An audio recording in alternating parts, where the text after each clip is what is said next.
Alright, let's try this again. I'm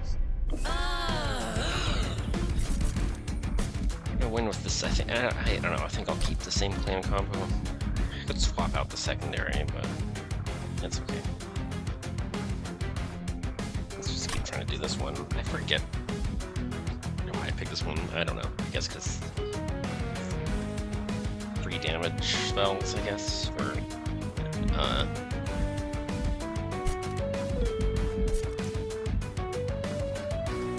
it's the same too. Let's just run it back again. I felt like I had a potential. I'm not sure exactly what I did wrong, but I'll have to think about it some more. Oh, and it's the beat Warbler again. I lost with that unit last time, and some other stuff. That that's not your primary carry, but that's like it's a thing. Okay, this one doesn't really have any shift synergy.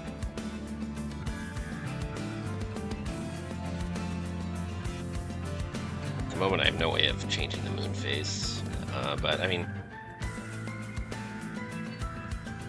okay, every 2 turns it gets bonus stats, so that's I'll probably work with that. I would like to be able to manipulate the phase at some point, but mostly. Let's just look at this first. I just like this permascale. It's a little bit risky. Like this is guaranteed to get good value. This is kind of guaranteed to get good value too, but it still has all the problems that permascaling usually has in the first couple of rings. What a headache. Like I could scout out the logbook. I think I will. No, I think your unit banners, those are not card rewards, those are different, so you could still get some units that way, but I feel like this relic, if you get it too early, like just the rares by themselves might not actually be much of a deck. I mean, Fel can just hit like a truck with permascaling. So Divine Dancer plus Fel, it's just kind of hilarious. I get a lot. This solves all my armor problems, and the Fel deals a lot of damage. This spell lets me do even more damage. This unit would be pretty good to slot into a sort of synergistic setup. I feel like there's kind of enough here that I could potentially solve all my problems, as crazy as that is. I mean, a multi-strike solves some of my problems. Like,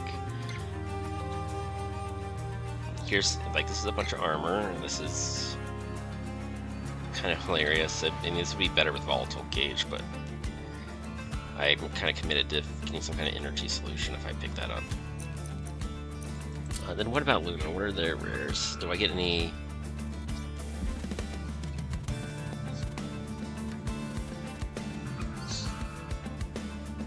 This is awkward because this is it's not like I get to manipulate the moon phase every turn, so it's not,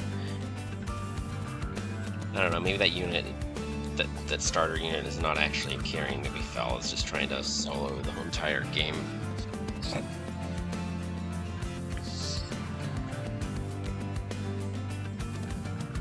And this moon, this staff really wants me to be able to phase. I don't really have any way of phasing a ton. Like, this has to have remove, consume, and then also hold over. And then I would have that. If I did all of that, I would have 1 phase change every turn. So the Luna kind of...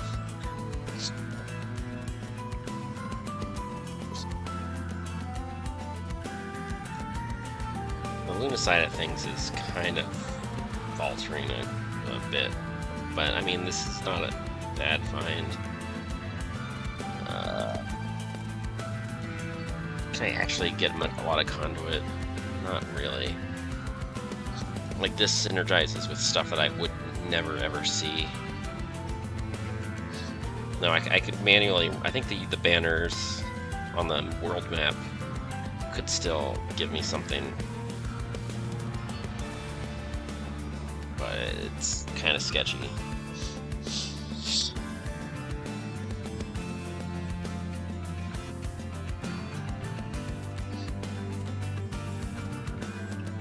Sketchy.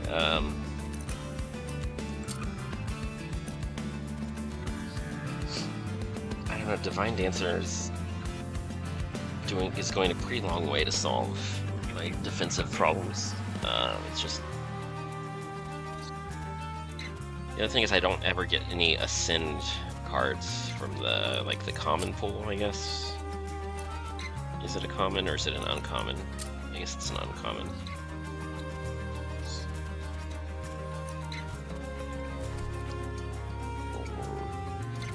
Well, maybe it was a common and I just didn't. Oh, there's no arrow. Oh, Rising Rage, there it is. Like, this is just a really good card. This card is decent. How many of these do I really want? Cleave is really good.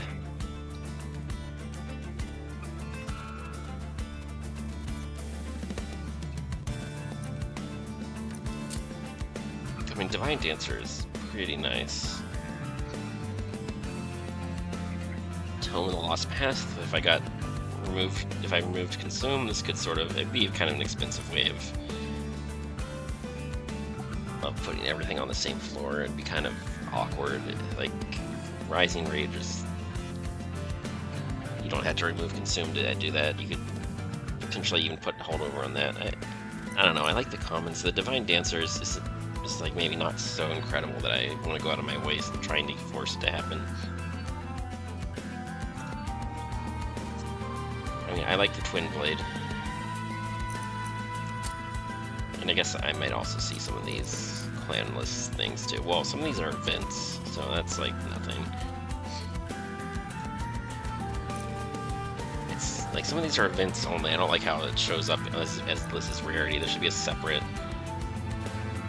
I guess for other purposes it counts as rare. For things, I think there's like some kind of relic that interacts with card rarities, but I don't know. I think I've talked myself out of this.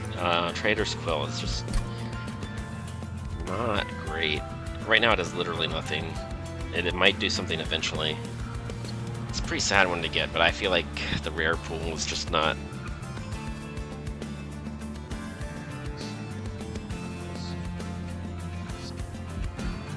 I don't know.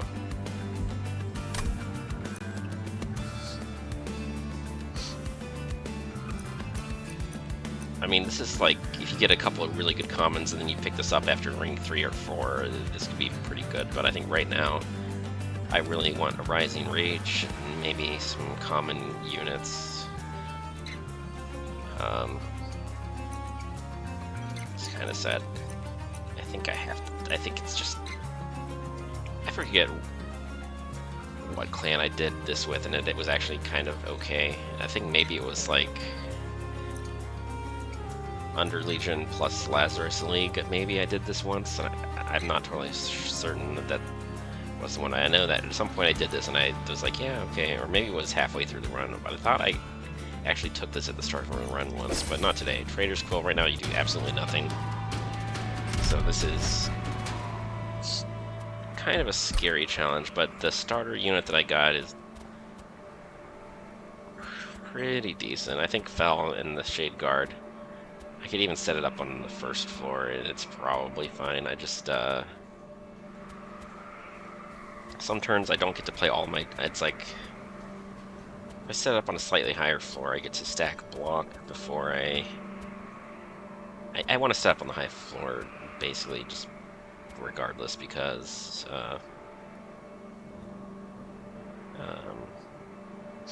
the longer it takes to fight, to actually fight the boss, that's 2 more turns I can possibly get 1 or 2 stacks of permanent Valor. So what I would like to do is I'd like to draw Gravity with Ascend, and because it does 5 damage, it would kill one of the Warblers. So the Shade Guard, I think I might put on the middle floor.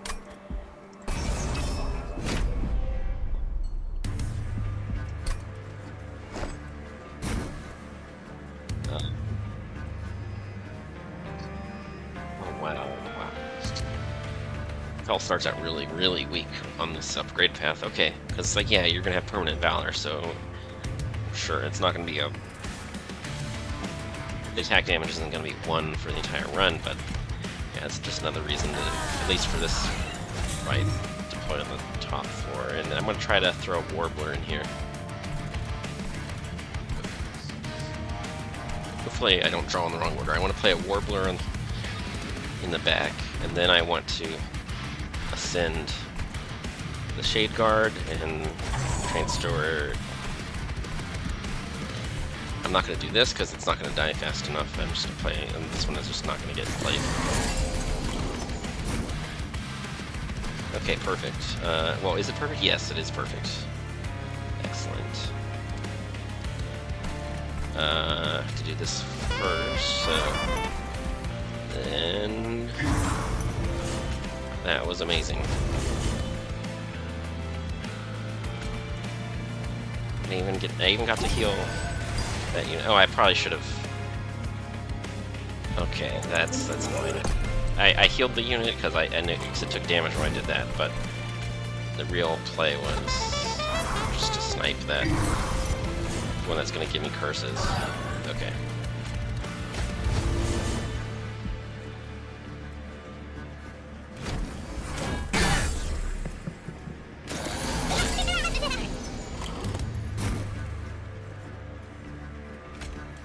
I think gold is worth more than having to deal with preventing the curse that I'm going to get here. That's okay though.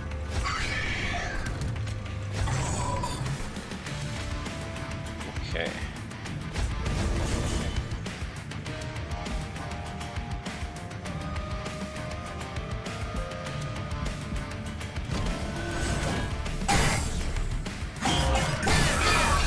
Okay, the dog's pacing around. He needs to. Definition of the door is that thing that your dog wants to be on the other side of, so.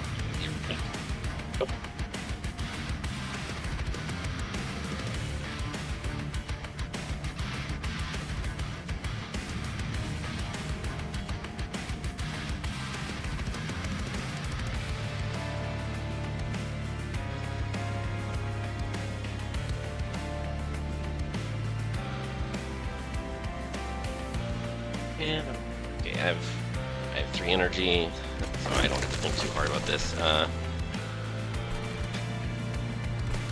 Which one of these do I want to kill? I'm gonna have trouble killing this one regardless.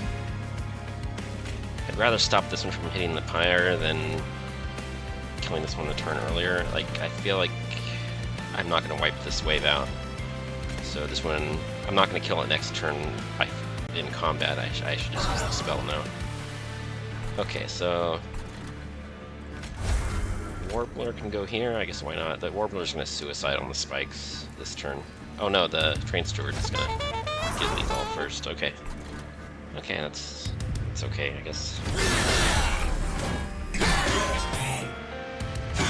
Fire's gonna take 1 hit this turn, and probably from the next one as well. I can descend. Then the boss fight becomes a lot more dangerous. I could descend right now, but then my life doesn't really get any better anytime soon either. I mean, I think clearly this is progress. Do I just take the 1 hit on the pyre here? I mean, this kind of.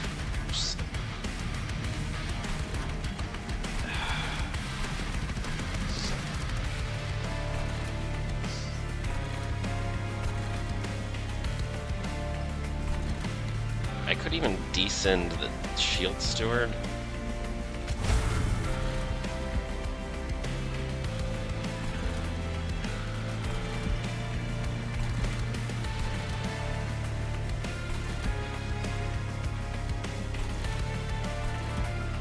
And unless I get to ascend it, I don't get to ascend it next turn. If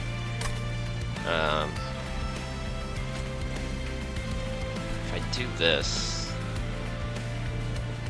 this thing probably dies, but that's about all the progress that I'm gonna make here. If it gains all of its rage stacks 1 turn sooner, then I guess either way, we don't keep it busy long enough. Like it would be one thing if it only had 1 rage stack left in the decayed, but it probably doesn't. That probably doesn't even matter. I think this deals more damage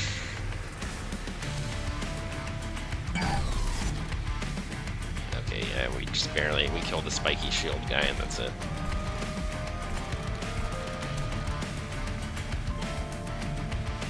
Oh, it doesn't give itself quick, only the other units, so it doesn't even, that's why the 2 damage is not being dealt.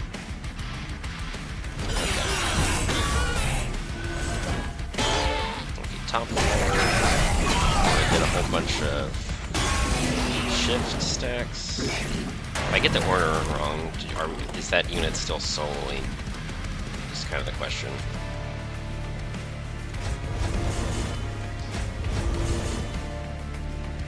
I guess it doesn't matter because the order I'm getting right now is the better one. So we're kind of fine regardless here. So usually, I mean, it's not quite an exact, but damage times health is kind of a rough estimate of how much combat power they have. So it's kind of, because like when you divide how many hits does it take to kill, and it's sort of like a cross multiply sort of thing, but the exact breakpoints are slightly off. But if you're like, if it's not even close, then you're fine. So this would be like 3,000 plus 600 something. So about 4,000. I multiply those, and this is okay. That's not really winning by itself. It's going to be close, but I have one more turn to stack up some numbers, I think. Well, the rage is also going to fall off a little bit. Oh, we're already fine. I thought we were in danger here. I guess not. These don't really do much, but might as well.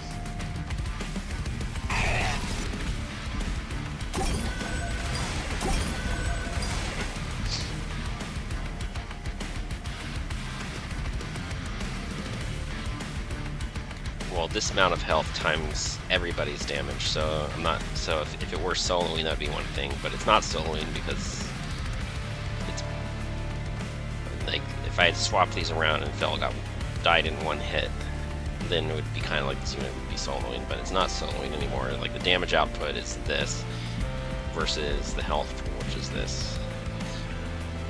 So we're doing, yeah, 24, 60 something. We're doing like 5 times as much damage.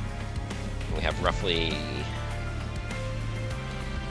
and that they have less than 5 times as much health. So it's, I don't know, however you want to slice it.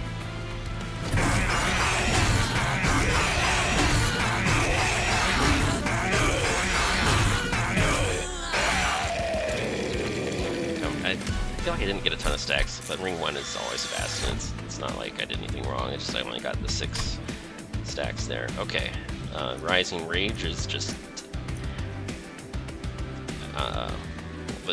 these are not great. I mean, this is, I don't know, maybe I underrate this, but it's kind of, sure, it solves one problem for sure, especially early in the run, but you just pick one unit, it's going to be gone, unless it's a tank or in this kind of late game. But there's so many other ways to just kill one unit, especially if we get some spell power going. The Rising Rage, I was talking about that, and you know, that's kind of, I don't think I want the spell chain in that. This is kind of like the poor man's Lunar Priest, or whatever it's called. I did have one of these in a previous run, and it kind of, it's definitely better than nothing. And being able to only use this ability once every 2 turns is actually fine. That's like, you just make sure you end on the correct phase, and then the turn after you're screwed up. So it's actually not actually.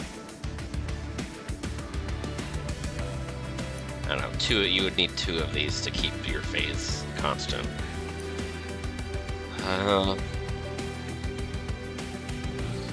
Which is a little annoying, but if I really wanted to play a Gravity, I would still have the option. It just so annoys me that it's like very borderline, almost strictly worse than whatever it's called. Yeah, the Lunar Priestess is almost strictly better. get a spell every turn that also gives you 1 stack of conduit and it costs 0. And it changes the phase. And it happens not every 2 turns, but it happens every turn. So it's like, it's just so much better. And I think that that other one's a banner unit too, so it's...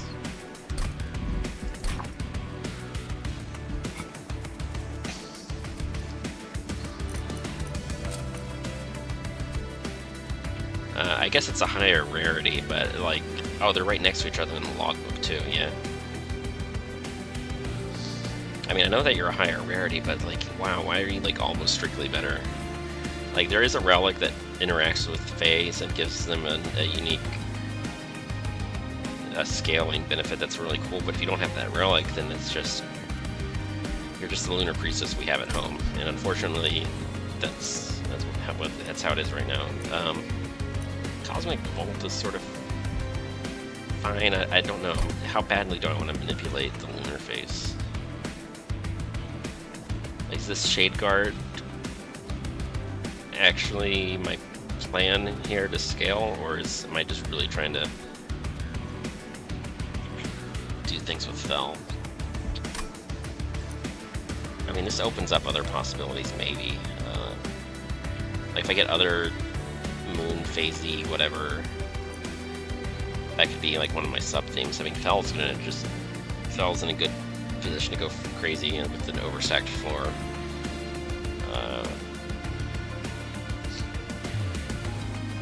Like once you get a Rising Rage, you're in a pretty good place to try to do shift things as your primary synergy.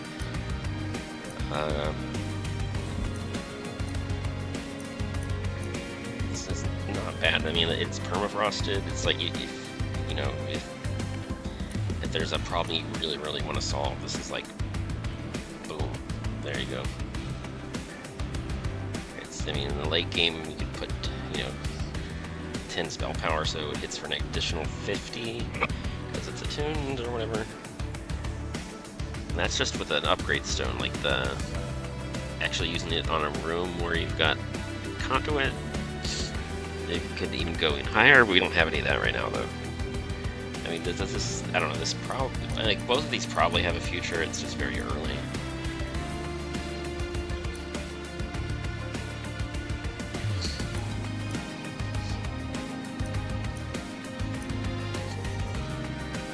If I get this and then I get a Lunar Priestess later, it'll just be like,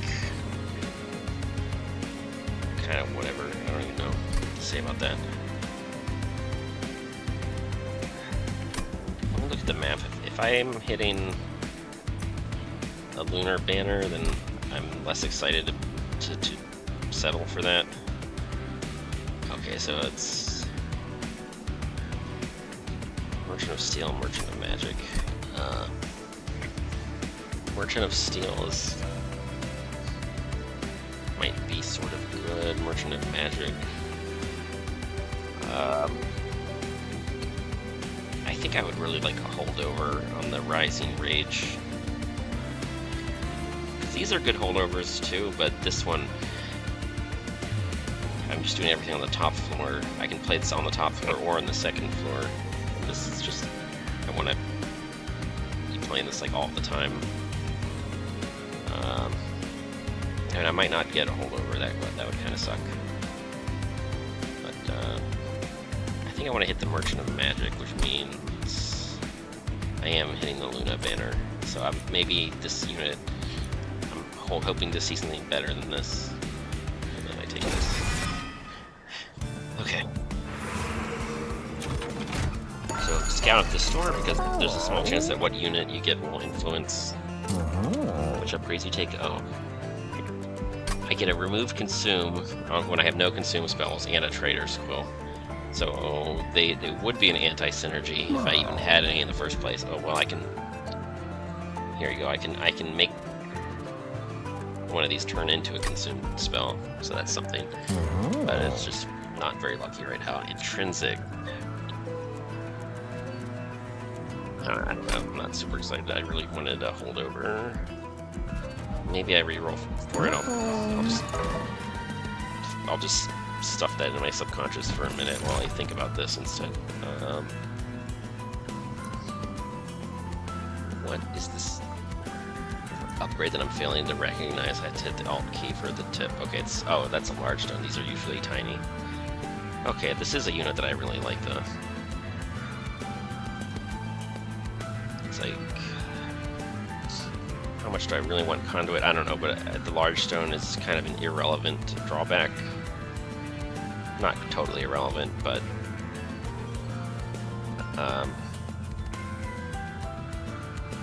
this unit can survive a hit on the second floor if it needs to. Which basically totally mitigates the drawback for now.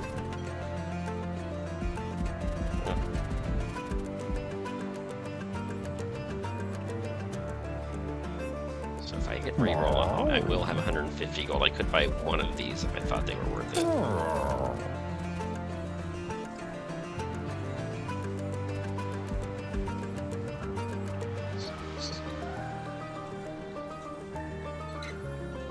This isn't bad. I could do that.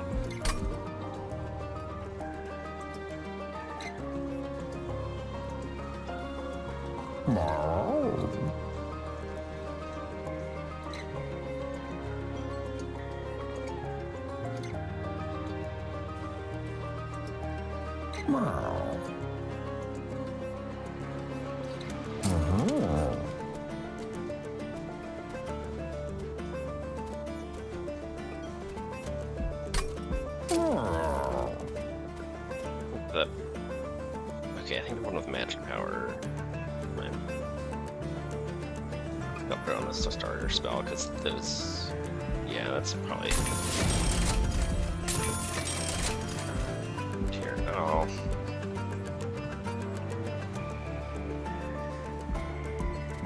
Yeah, I didn't get the holdover.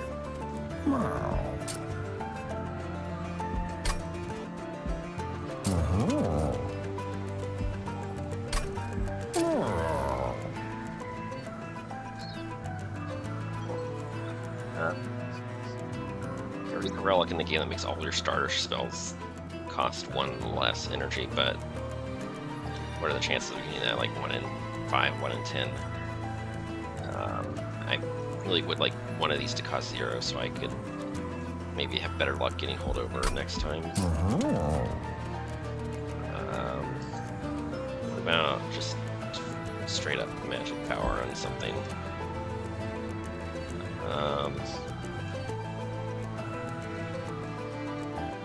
I don't know. I think Cosmic Bolt, I think I would like the option to play it on a floor where I don't have spell power. So I might, I don't know which, like the turn that I see the enemy and the turn, like I might need energy, like being able to flex the energy into the turn where it's convenient to play this. It means I don't have to play it on the floor where I actually have spell power, so I don't know. I could make it cost less, but being able to play it sooner, or just being able to actually hit harder on the bottom floor might actually be worth more.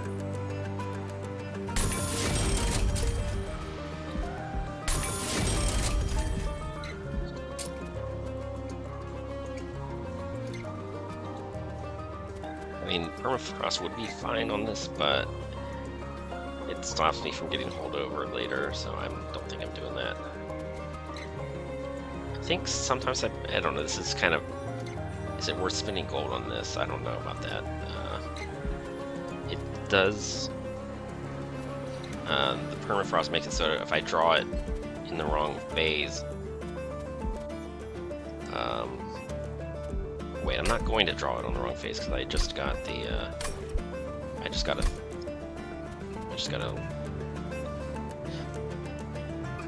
if I draw it on turn 1, I'm in trouble because then I haven't gotten the spell in my hand yet. But I think... No, does this trigger on turn 1 already?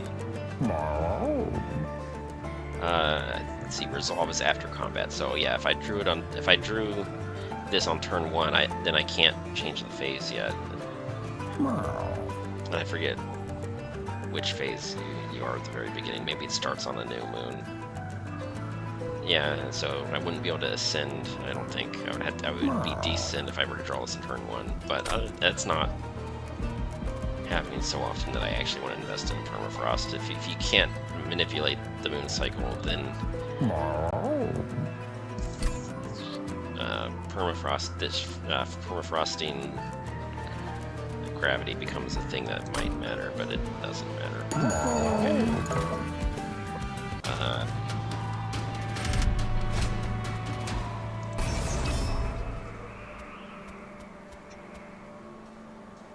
Okay, that's a lot of health. But Titan Skin 1 is that makes my starter spells kind of useless. But other than that, I don't know if it's.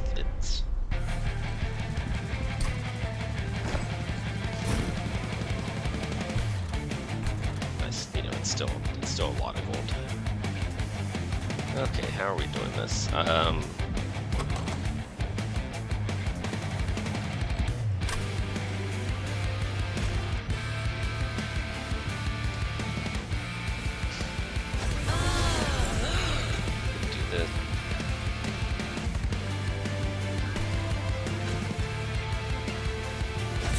I think I'm leaving room for the Warbler just in case.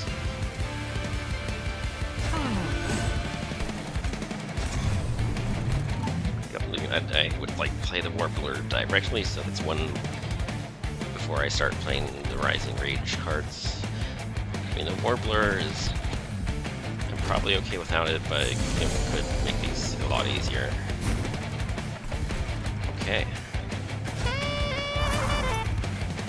Okay, things are coming up pretty good so far.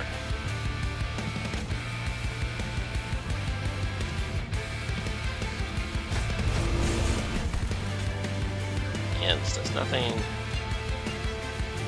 Thank you, Titan Skin. Okay.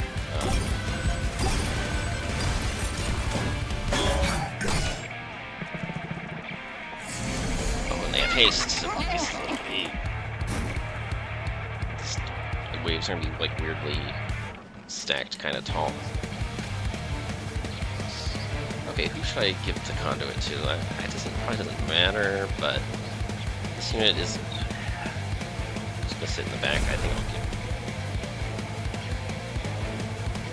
Oh, here's the. Okay, yeah.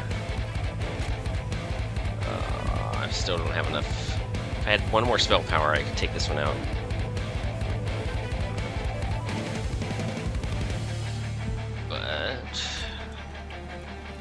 Whatever, I want the gold anyway.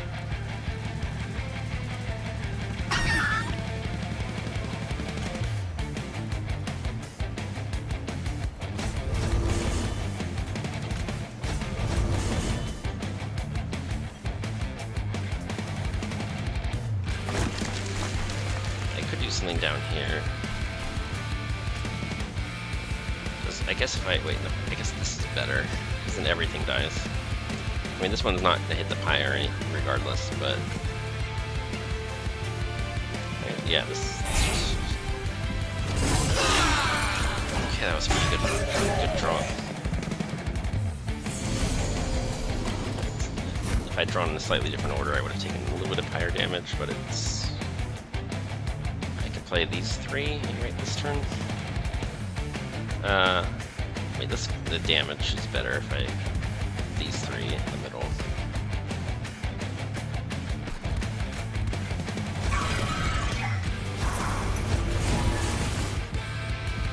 Okay, Fel would like to be in the front line, but I think Fel would die this turn if I did that. So let's not. Okay, I can actually I can finally kill one of these. It's still 10 damage. Fel has no armor yet. Oh, I could do this. Then I still get a trigger. I still get a shift. Yeah, that's good.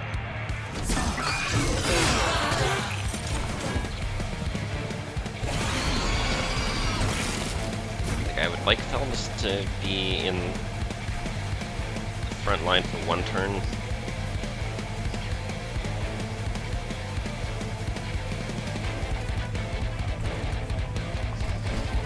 so I could actually get 16 stacks of armor, but it's not. If everything else is good enough, then it's not really crucial. Oh, this unit has not been scaling because I've been playing this every turn. I mean, I guess if I've been in the wrong phase for this long, I mean, it's just conduit. I don't actually need more conduit. It's not really a big deal. I don't think I want the conduit. I think I'd rather actually. I wasn't paying attention. I should have not played this the first time and then started playing it over again after that.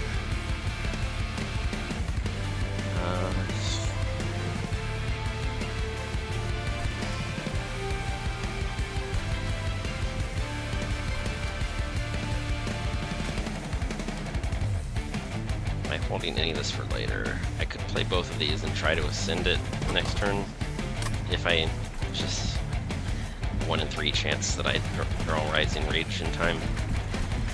The Warbler does nothing. The Spear Steward is not really doing a whole lot either. I think I'd rather just play this just in case I need the energy next turn.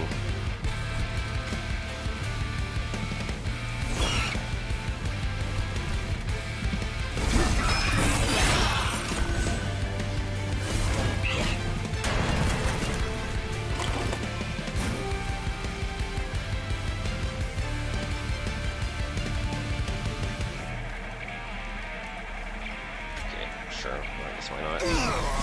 And then let's get some stacks.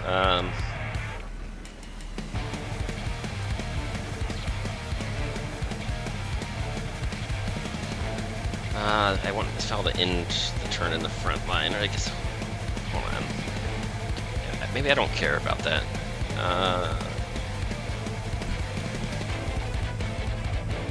Yeah, I think we have so much health that Fel being in the front line just to add another 16 armor to the stack is not really crucial. I just don't want the Warbler in front. That doesn't make sense.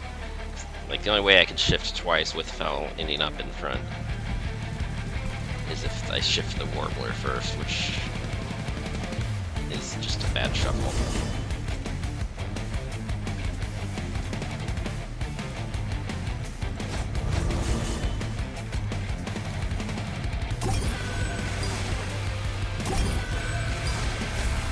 Okay, this is probably fine.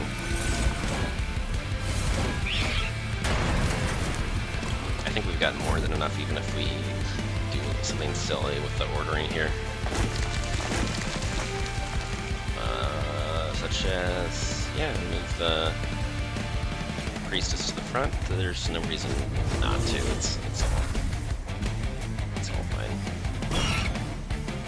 Oh, and that got rid of a damage shield. That was actually maybe something I should have done earlier, but it's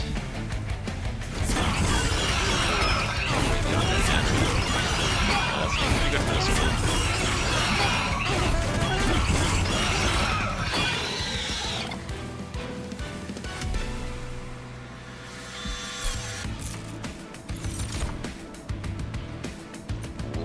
Okay, I like this. This would -2 cost. Dude, this could be pretty good.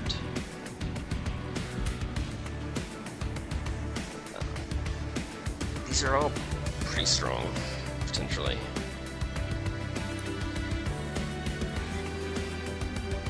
How much Valor? Because eventually Fel's gonna have like 100 Valor, so this one might not have the brightest future. Whereas the Rising Rage, it's Spell Chain. I like this is a good holdover target. On the other hand, oh, okay. So if I Spell Chain it, or if I hold over it, I need 2 energy just for this every single turn, which might be worth doing. I mean, Lightstone Casing getting -1 cost and holdover and Spell Chain would be the dream. Like, this would be amazing with Lightstone Casing.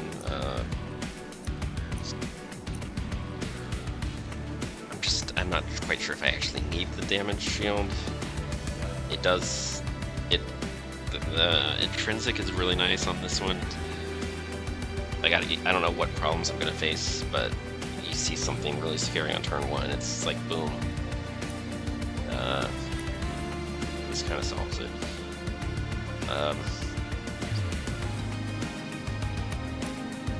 I kind of like this on the spell chain though. If I put this on holdover, I still play it once every turn. I don't always play it twice. But then again, maybe I get an energy boss relic just specifically so I can do that kind of thing. This is okay. I don't know. Problem is, Fel can only attack twice, and that's not solving all my problems yet.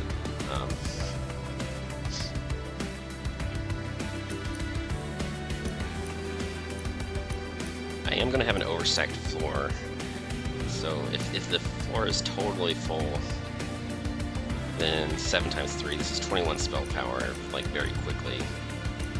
Or, well, maybe it starts out at, like, 9, and then it becomes 12. It's not terrible.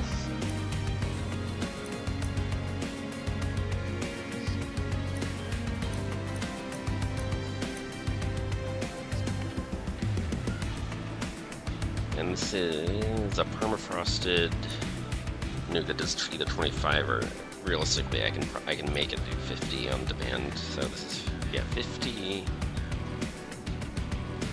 damage to the frontliner in double scaling.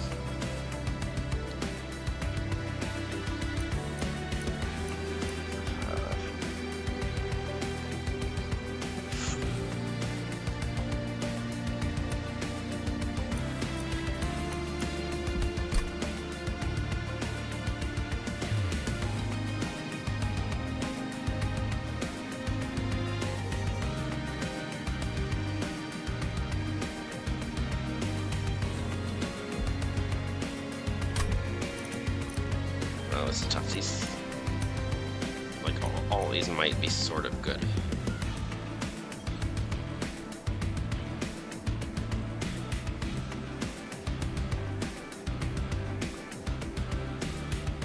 The problem with the middle floor is if there's haste units, then your middle floor just doesn't get to do anything unless you have like a silence room on the bottom floor, and that's like,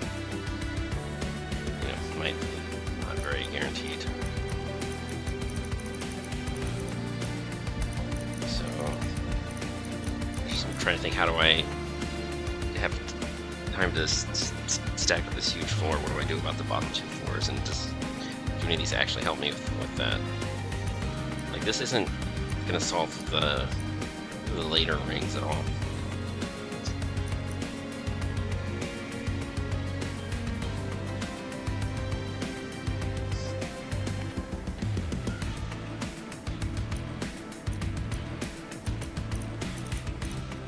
I mean, it's early enough that this could get pretty strong. I don't have any...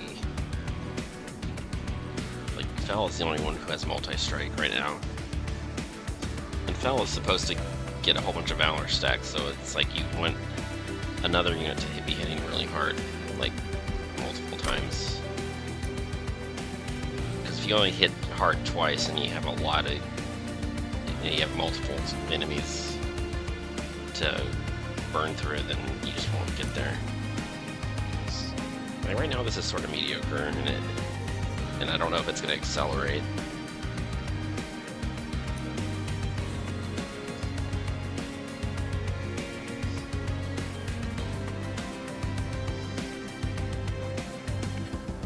The conduit that I do have is not stacking nearly as fast as this. This could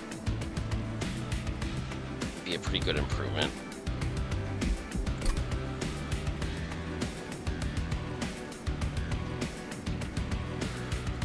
I don't think I really like these. I think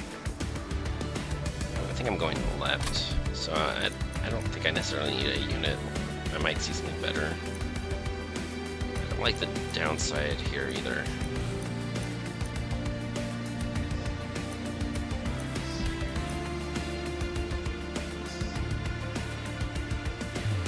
I think I'm gonna take the staff though. I'm gonna try to. There's a chance I might be able to scale it better very soon.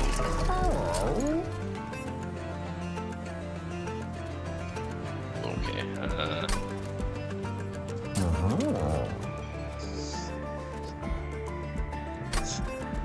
I don't know about all these. I mean, conduit is pretty reasonable here. I went the Titanite on the Shade Guard. I mean, eventually I would like Fel to just tank everything. And there's a health upgrade, so a lot of just general tankiness, and then one of them just conduit.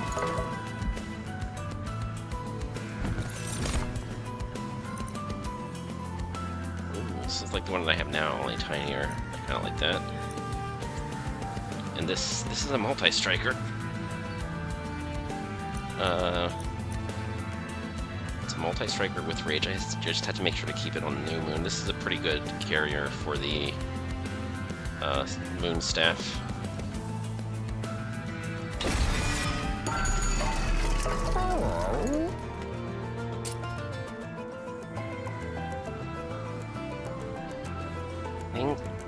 I just believe in the Rising Rage card. Let's just make it big, I think. Right? I don't think any of these other ones are super duper needed right now. I mean, I would like. I mean, the Shade Guard be tiny. It would be kind of make the deployment phase a little easier, but we're just not getting that right now.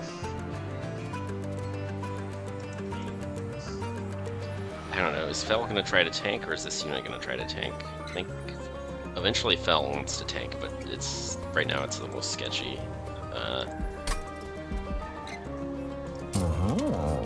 I don't think we're getting there for free right now. Let's see, how much can I afford? All of it? I can afford everything here. Does anyone actually need the health, though? Everyone... I don't want the bird to just pop out of nowhere. And I think Conduit on the Lunar Priestess is fine.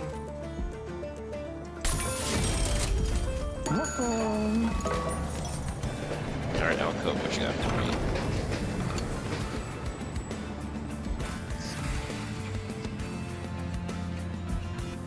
Oh man, I usually take the pendant. I don't.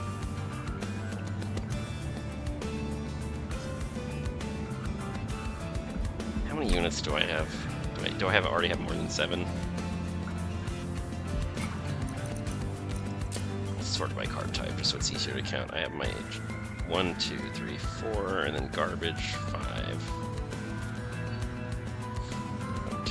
1, 2, 3, 4, 5. I could do a Bone Dog, and I could even have a Spear Steward.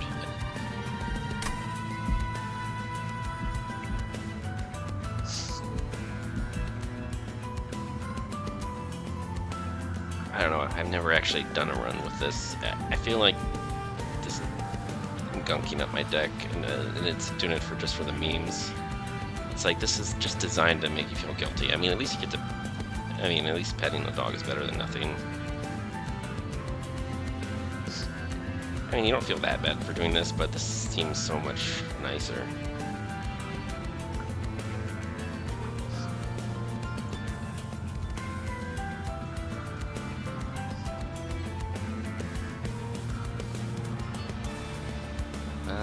Let's just YOLO it.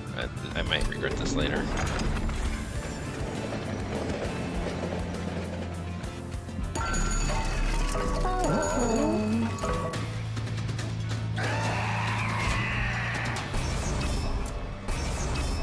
And we're trying to reach the Titans, so we have to do the trial.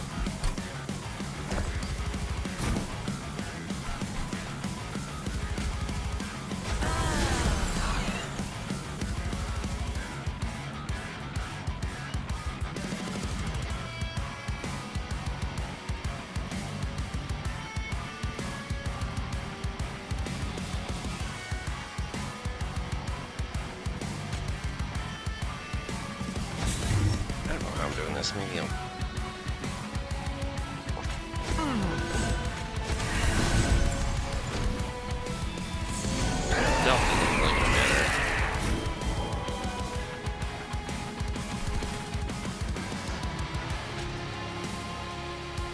I don't need to use the Cosmic Bolt on anything? No, I don't. Okay.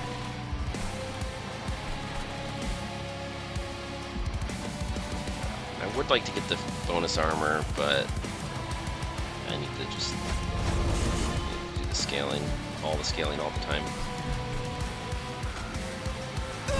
Let's just take that one out.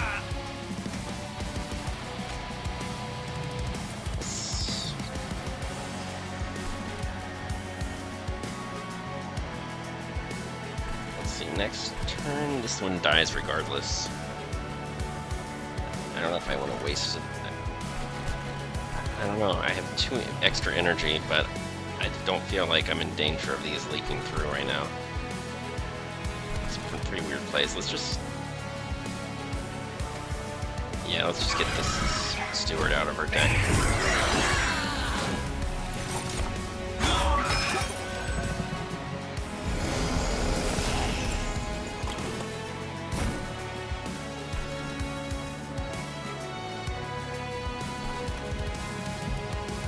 So many cards this turn. Okay, so I want to end on New Moon, both of these. Yeah, I'm on New Moon, so I don't play this. I do not play the first Moon Ritual. That's just... I play this during the deployment phase. I don't play the first Moon Ritual, and I play them, all of them after that. Okay, got it.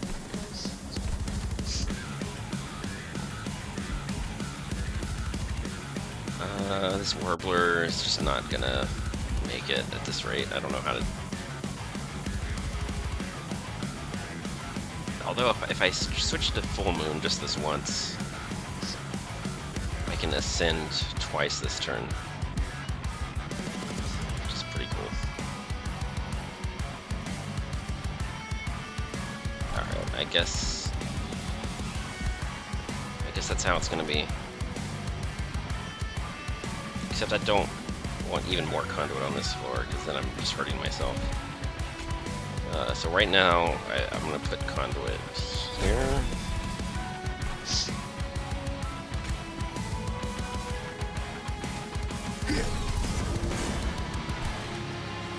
Oh, but then I don't... That was unnecessary, because this one, I can play it twice, but I can't play this too.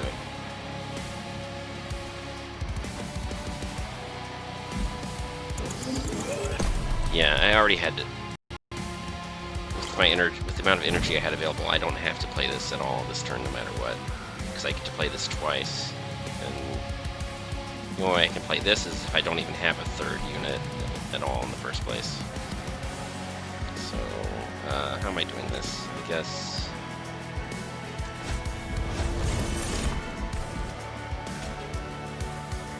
Do I want to send the Warbler?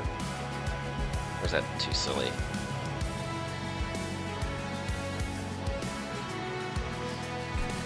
I mean, I could... There's a better Warbler that has extra health, but that's just not gonna happen anytime soon. Apparently this is still in my deck, so...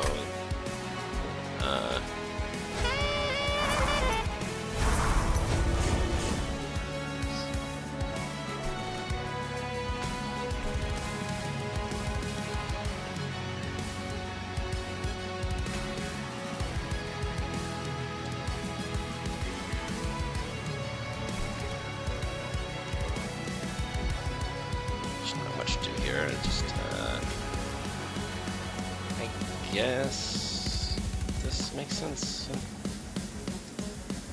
Why is it doing so much? It's only doing 21.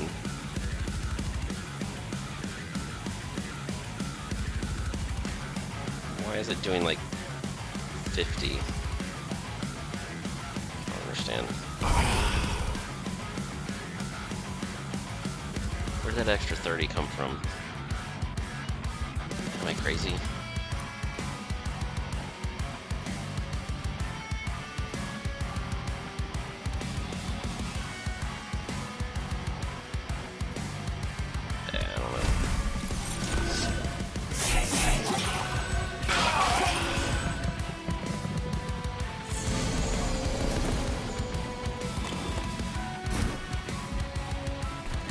Uh-oh. Oh, Bone Dog. We can't save both of you. What am I doing? Oh, we can. Okay.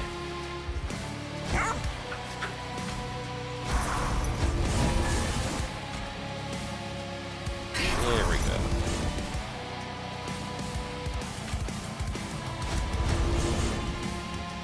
Oh, I wanted to send Fel to the front this turn, and I did it wrong because I ran out of energy. I thought I had enough energy.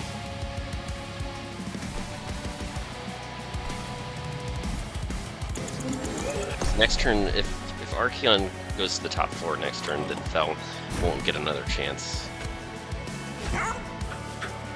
So this was fine. This was fine.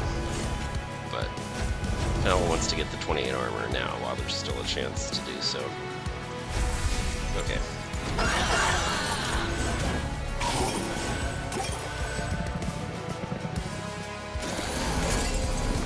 Yeah, that's why Fel needs the armor now, right there. Okay. It's a good thing I restarted the turn before I walked into it and it was too late. Okay, so who should be in front this turn? Like I need to shuffle this some more. I guess this is fine.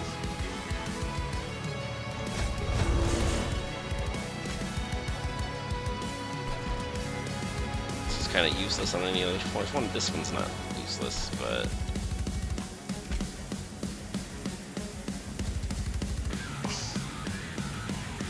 I don't know. I'll do it like that, I guess.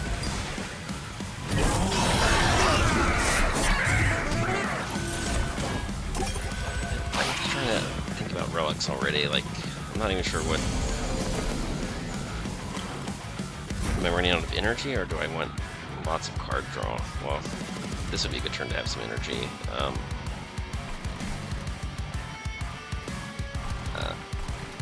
Let's see, I only get to do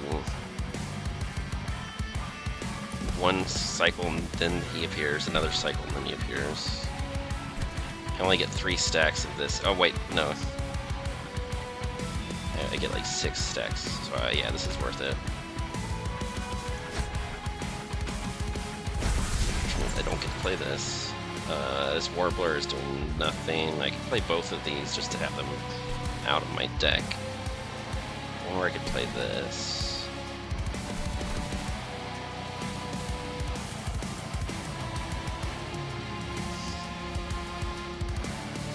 I think I would like to go to the front again, maybe? Why not?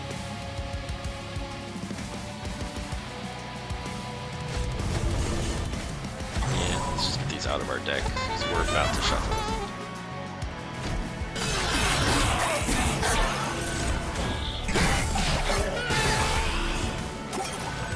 That Moon Staff was a completely bottom deck, so it's gonna get like half as many stacks as it could have. That's just gonna have to be okay.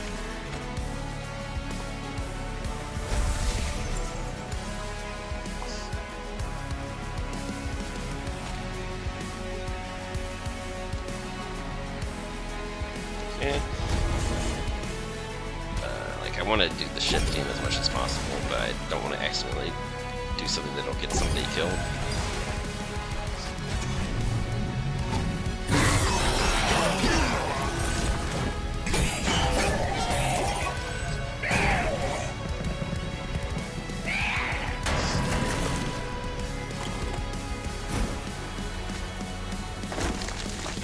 Okay, I have the option. Is there any reason not to? I think I think we have energy. We've got everything we need to do that. And we've got a full room, or, you know, I wanted to say full house, because Tanner family and all that good stuff. Nobody has any slay triggers, so I think either way, I'm just restoring to full armor this turn, so maybe I should actually, anybody have, okay, let's heal the Warbler that I just ascended. I think this ring is looking, so far it's shaken up that it might be deathless. I don't know, Fel might be, okay.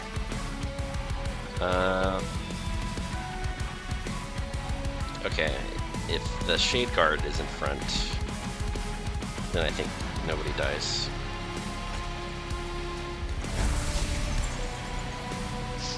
and I can get 3 stacks. Oh, what's worth more to me? I think the perma-scaling is more important right now. I think I really want the perma-scaling on Fel more than I... This is 2 stacks of perma-scaling and 1 point of pyre health versus I get the calcified Inver out of my deck.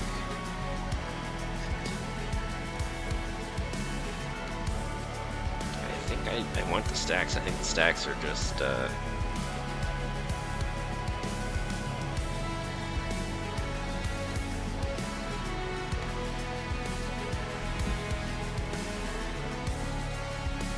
stacks are the real resource. This is, I don't know, I'll have to cope with this somehow later. But it's not just 1 stack, it's 2 stacks that I would be giving up. So which would I want to end up in front? So I think I Lunar Priestess and fell to the front again, and then finally the Shade Guard. Yeah. Sorry, Calcified Emperor. I need my stacks. Feels bad, but the perma-scaling no use for me. It's 3 armor, it's 3 attack damage, and Fel also has a multi-strike 1.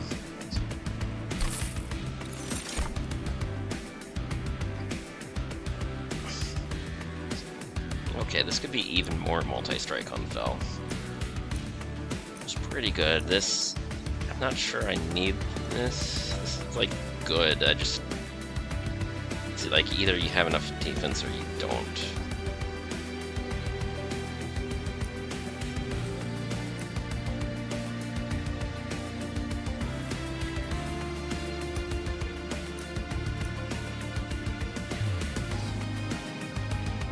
This is like every 2 turns you get an extra shift, which is kind of cool, but I don't think it's incredible. Yeah, I don't know, it's pretty good.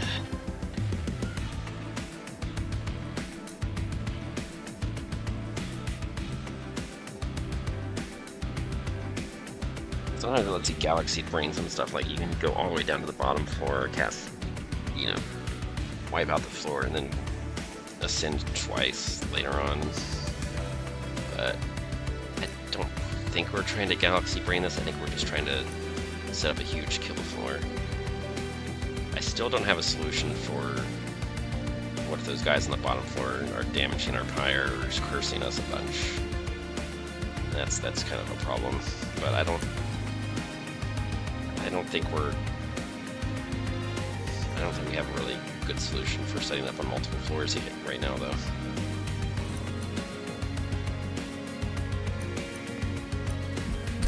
Okay, I really want to just take the Twin Blade.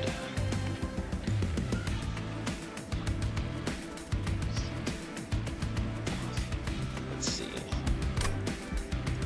I'm thinking about what if I can combine stuff like Merchant of Arms here. Unstable Vortex could be good. Shift Synergies could be good too, though. If I want to merge these 2 equipment, the Twin Blade merges pretty well with the... just don't know if I want to make it deployable. Like, even if I get the Ember upgrade for the boss reward, that becomes an item that costs 3.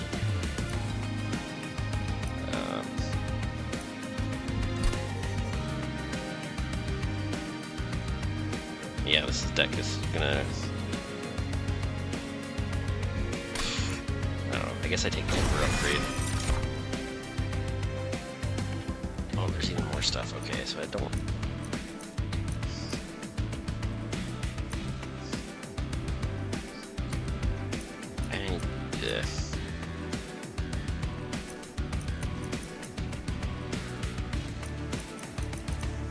I don't think this is any... I don't think I'm what I'm trying to do. think that's not working for me.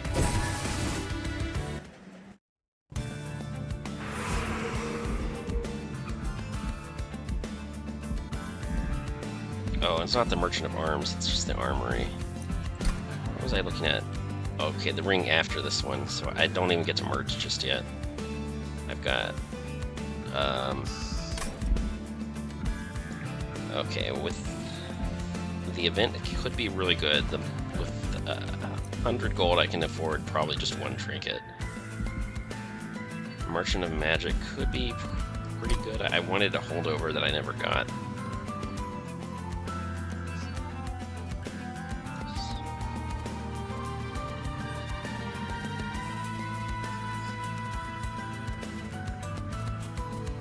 I think I wanted like a... I don't know if I need a holdover on the 0 cost anymore, because I've got a bunch of them and now I've got more energy.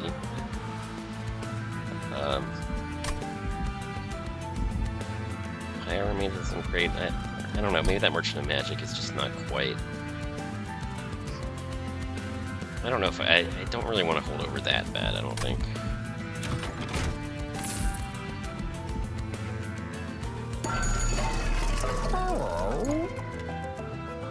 I can wait until after the event to decide on this.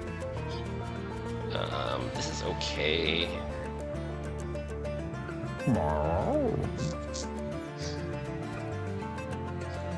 This, I don't really see that being a thing. This one's pretty sick. I think I'd take this, and I think that's it. I mean, I could take one of these others as well if I wanted to, but that's just...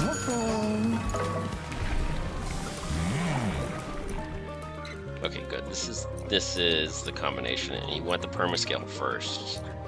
So you get, like, right now I've got 33 sacks already, which is pretty good. And...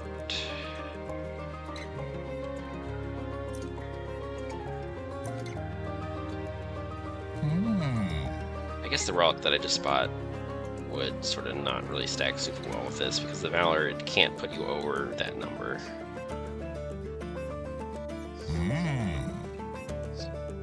But I guess the way it plays out is you pop this ability, you take damage, and then you gain armor again.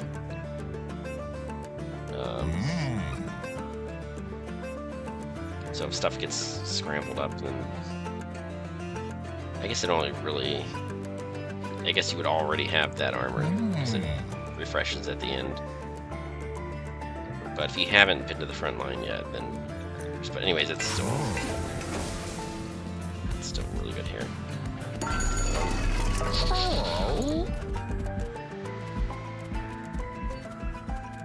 I have like 2 pieces of equipment. I don't think those units are in danger of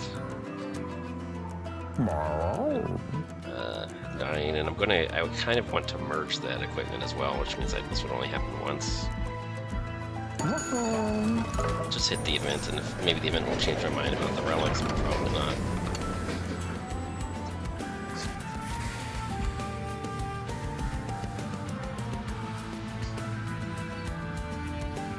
Okay, this is free money, I guess. This also lets me use Savior more often. I mean, it only pops once. I use the ability, then I use the spike, and then I use the ability again, which is like fine. Reanimate, like that's a weird one. Like, how often am I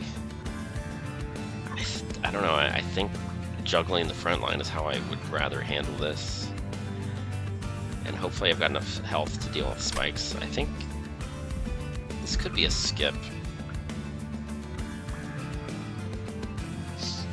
But Avarice is also... This could be as much as 8 Avarice, so that could be 16 gold per turn.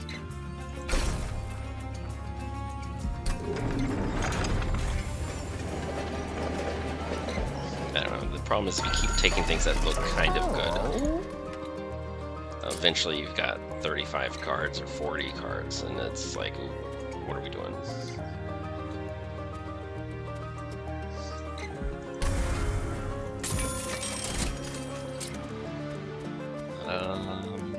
What could maybe holding me back the most?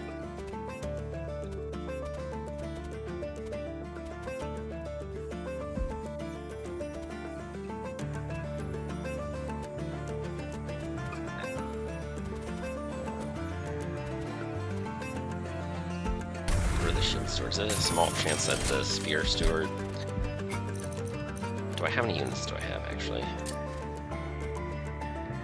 Is there ever going to be room for a steward in addition to everything else that I actually want? 1, 2, 3, 4, 5. Not this one. This warbler here. Okay, 1, 2, 3. 1, 2, 3, 4, 5. Bone dog, I guess counts as 6. I thought there was somebody else somewhere.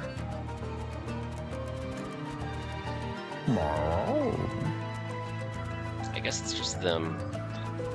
I mean, I could keep one spear steward around because it's so far. It's better than a redundant warbler, but not by a lot.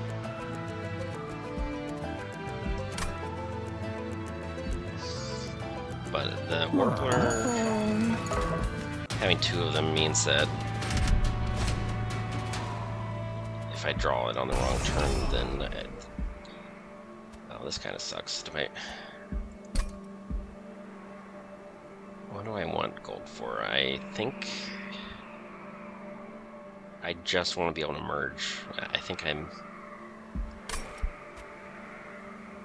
I took the energy upgrade, so drawing less kind of feels really bad here. I think if I do the Merchant of Arms, I have enough to combine my equipment.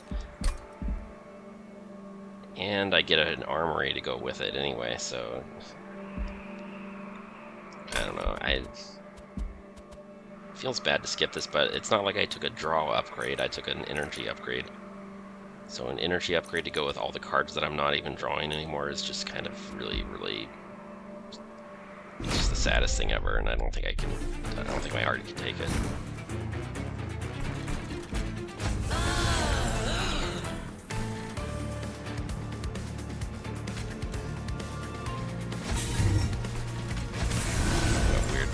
That's it? I thought I had more cards than this. If that equipment were deployable, it would cost, if I combined it and made it deployable, it would cost 3, which is still a problem. So one of these would have to not get played.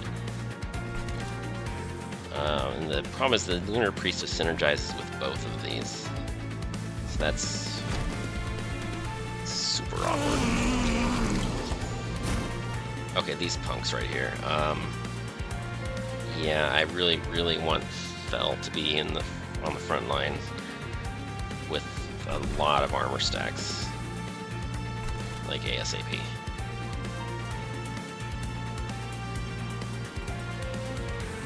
I only have to play Gravity once. I can play Rising Rage for the other one, right? Yeah. Or I could wait. I could play these 2, and then Fel could use Rising Rage.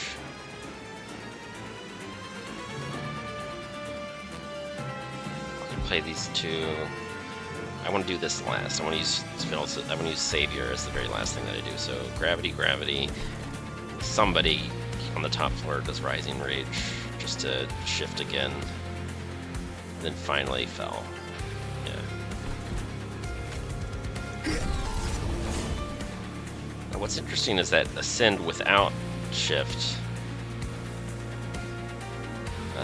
without advance, still triggers, like someone who pops in behind you, it's like you get nudged and the shift triggers anyway. I used to think that it had to be in advance for that to happen, but this is already triggering it. Okay. So I'm gonna do shift and then shift again. And heal. Okay. So how much?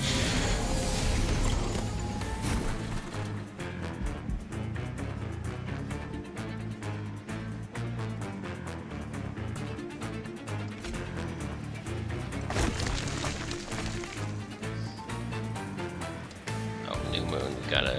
We don't play the first one. That's right. That's the rule here.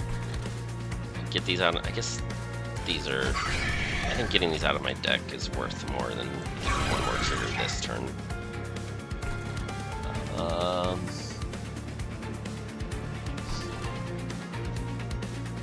Okay, now the problem is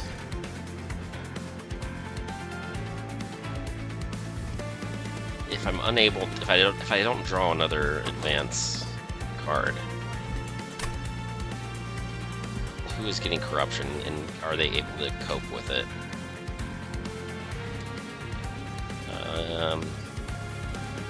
I mean, if they get a little bit of corruption, yeah, the lunar heals are going to be more than sufficient. I think I just pick the one with the most health, I guess. I guess why not? Oh, this one has damage reduction. Okay, I guess I'd like you to be my secondary frontliner. I forgot that I put that upgrade on him at the very beginning.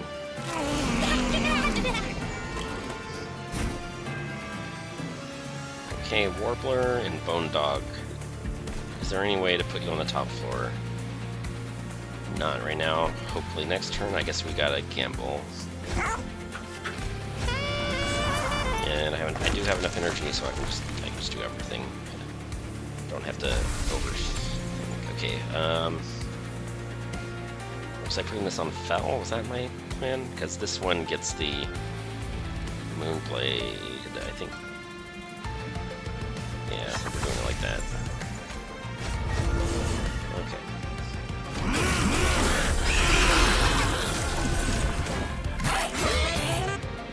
Oh, okay. Our dog's going crazy again. Hold on, like, let's go in and let's go out. Let's do.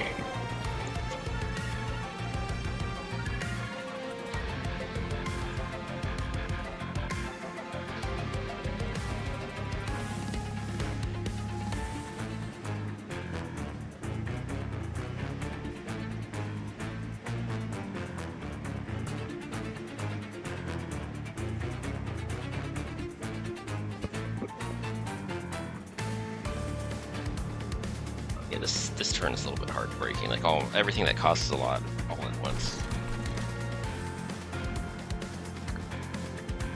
I think this Calcified Ember has to go.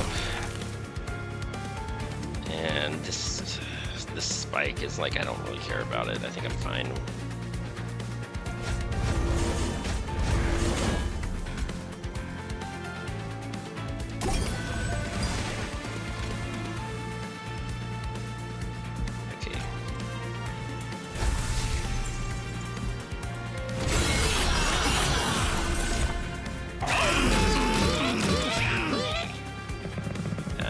Sad bird. I think the bird's gonna die. Bone Dog? Can we save the Bone Dog? I mean, well, we might be able to save both of them, but it's only Corruption 3.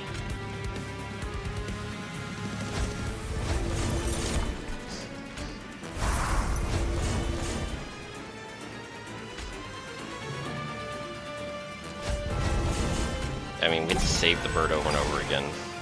But I mean, sure, we can save the bird. Oh, okay. Is it worth it saving the bird? Will the bird die during the Relentless Wave? I don't know, maybe. But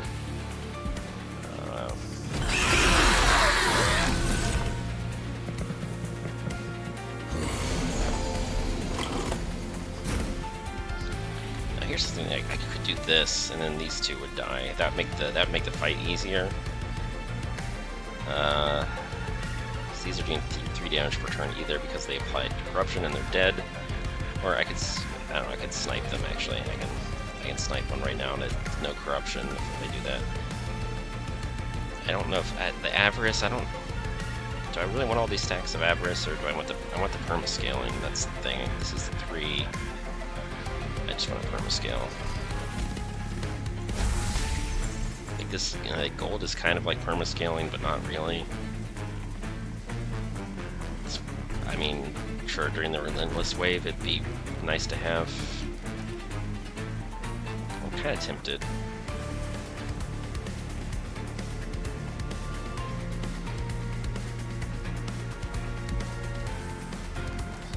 I'm not that tempted though.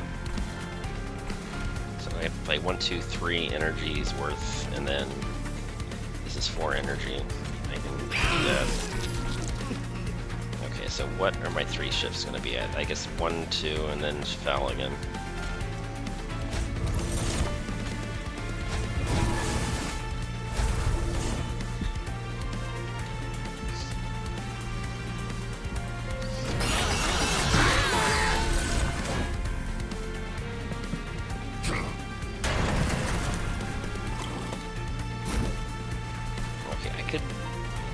Wait 1 turn to use this ability. Well, the thing is, it won't matter. Like, if my armor were to drop below 65, then the passive trigger would kick in, and then I would want to stack this on top of that, but that's not how it's going to work.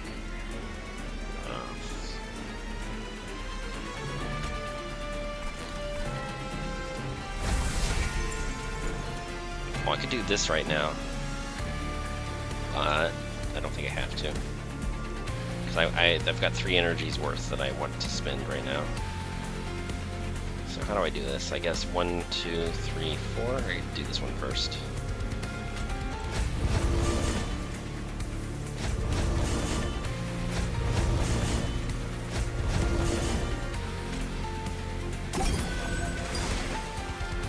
Oh.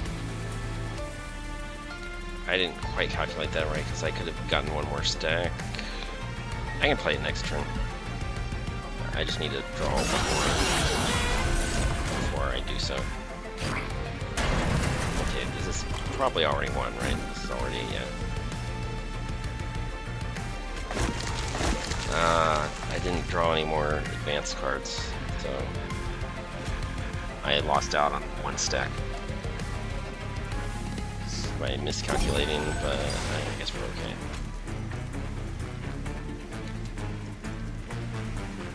This, I could do this. I mean, corruption is about the same as it attacking. It's kind of the same either way. But I like the idea of that punk being dead, so let's just do that.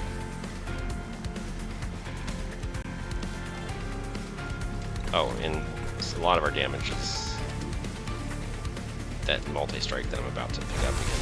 Okay, yeah, that saves 30 health, or 30 armor. Anyways, we're still, either way, we're good. And, sure, let's do that.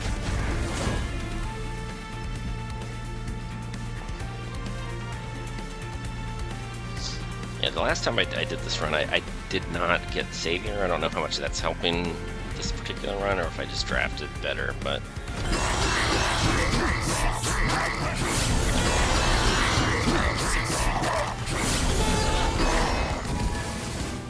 It is definitely the combo that I wanted to see when I chose this champion for the run. Okay, this might be bait. I don't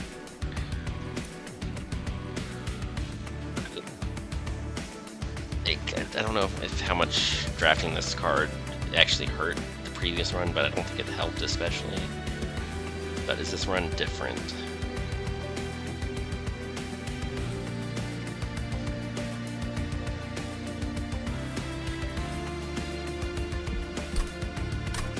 I don't know, I could, like, the Bone Dog could perish if I do this nonsense. There's, like...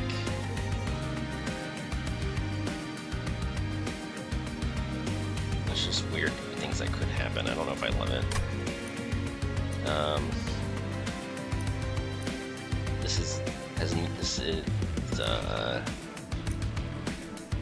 This one's not incredible. It's like, if I don't need the damage shield, then it's kind of like whatever. This hits the whole room, and I took an energy upgrade, so I could probably...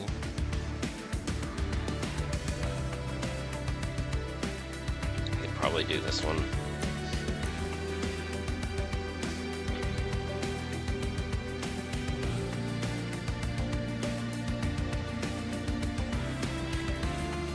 I don't know, supposedly this one's really good, but I don't really understand it. It's only 1 stack, and I'm not sure it's really...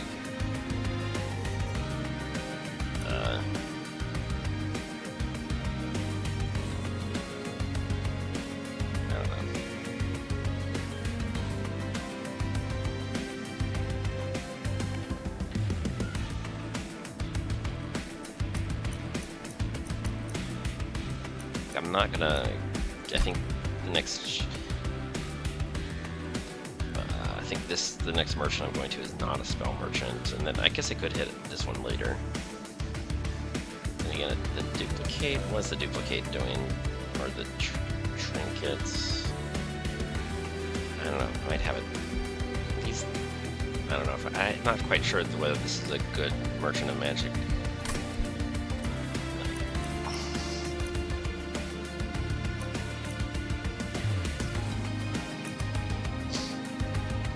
Yeah, I could take yet another energy upgrade at the end, but I think I'd rather take a draw upgrade, and then if I'm not really itching to spend tons of energy, but I don't know. I've been told that sounds really good. I just don't quite. I'm sure I believe it, or at least I don't. I'm not sure I believe right now that I need it. But is Fel's walking really scaling that hard right now?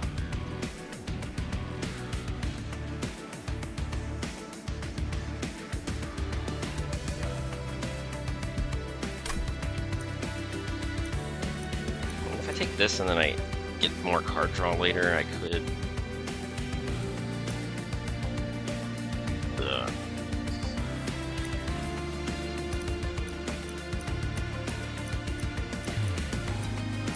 Being able to play this might be good enough.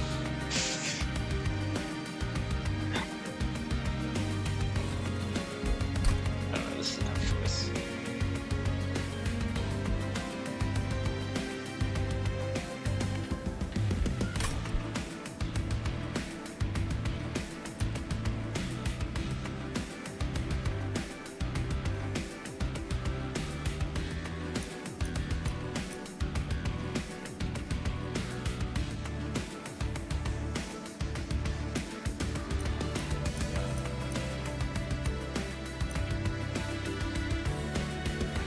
I don't know, maybe in ring 8 or 9, I might really need this on ring 8 or 9, and I just don't realize it yet. But I'm just kind of skeptical.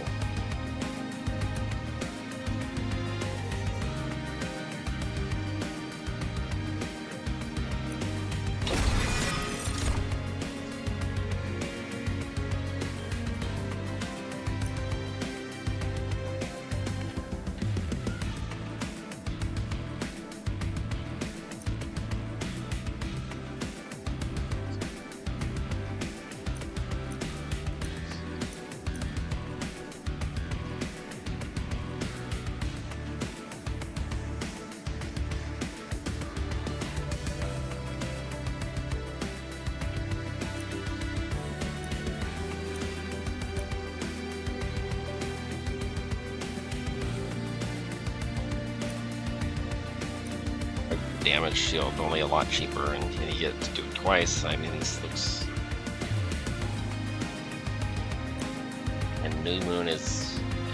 That's already what I'm looking for. I'm not sure I need it, but it's still. Having damage on the entire floor is pretty good. Like, this side isn't too bad. The event could be good, the removes could be good, but I think I really wanted to combine my equipment here. Scout out the merchant because that's a reversal. You're not committing to anything by opening this up. Okay, so I didn't see anything I really wanted. The room is fine. Do we have a room? I don't think I haven't drafted any room cards, but I'm not sure this is what I really. I think what I really would like is a mute room on the bottom floor. You know, buy me some time to nuke things if I need to. Okay, let's look at the freebie. Like, why am I seeing the same thing twice?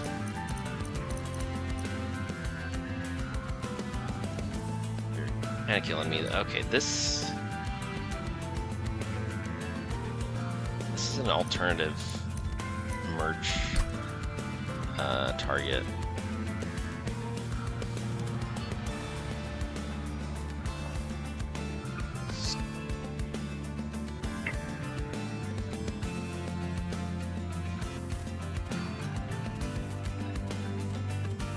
2 different multi-strikers on the floor.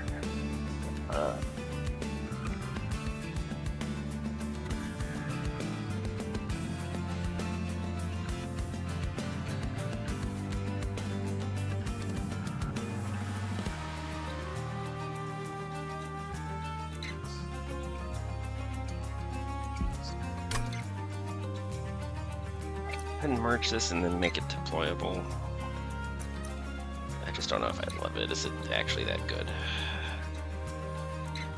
Floor 5. It's like if I make the one that costs 3 deployable, my energy budget is on the deployment phase. I already calculated it, and it was 1 short, I think. Because right now it's 6, and I've got, if I look at all the units, all my turn 1 units. Like, I don't know if maybe I don't need the Shade Guard on turn 1. Maybe that one can just wait. And I still stick to the plan.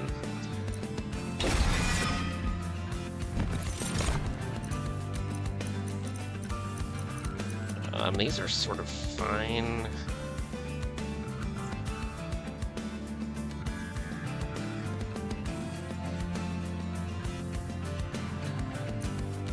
Avarice is sort of fine.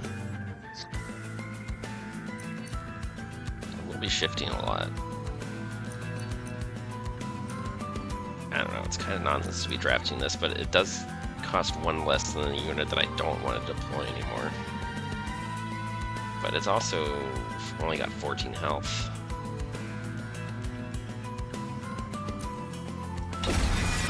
I'll take it anyway. This one's kind of nonsense. I don't think I need this.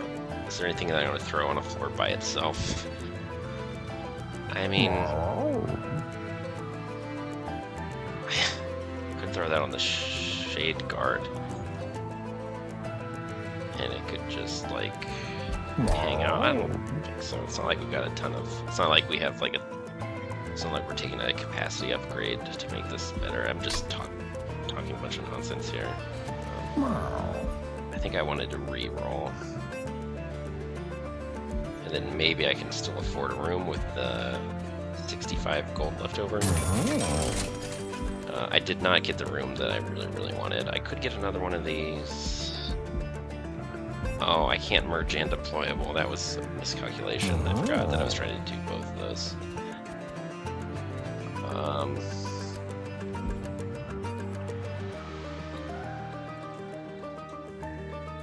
In that case, I think deployable is fine by itself. Like, this could go on Fel. I think Fel is going to be getting the most slays. These can go kind of wherever.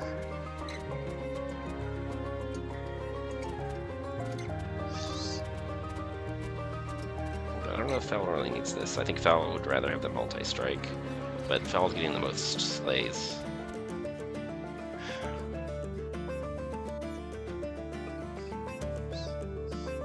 I think I want to deploy this one really soon. Maybe this...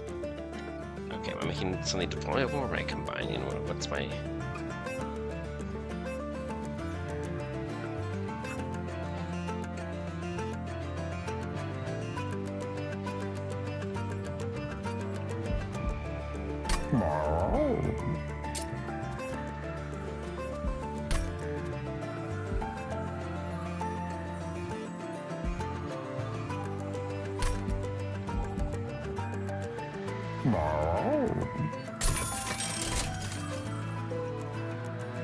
Yeah, I kind of botched this.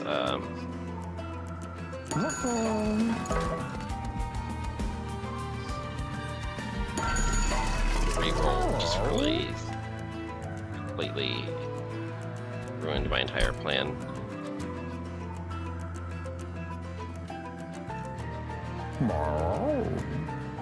I do get one more chance here, and these... I'd like it. Yeah, this might be good too. Unstable vortex is maybe a little bit more of a priority. Do I need another one of these? I don't think so. I think I just have too many cards if I keep doing this nonsense. Yeah, I hope that didn't burn the run.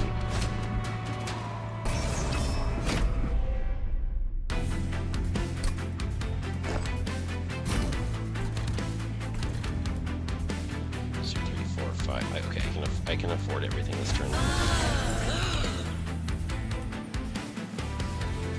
I just don't have floor capacity. Okay, who can go on the very bottom floor and I don't, without losing too much sleep over anything.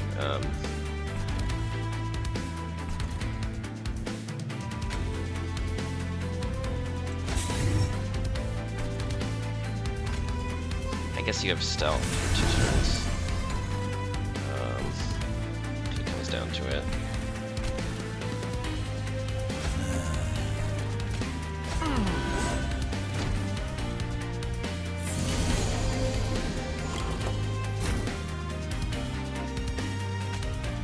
Even more stealth?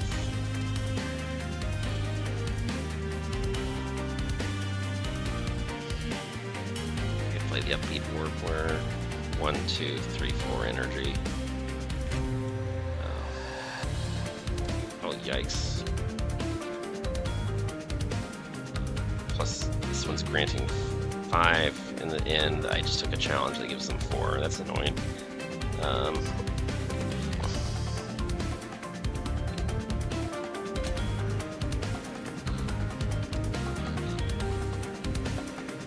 Oh, this sets it to New Moon if I only play it once. So do I only want to play it once?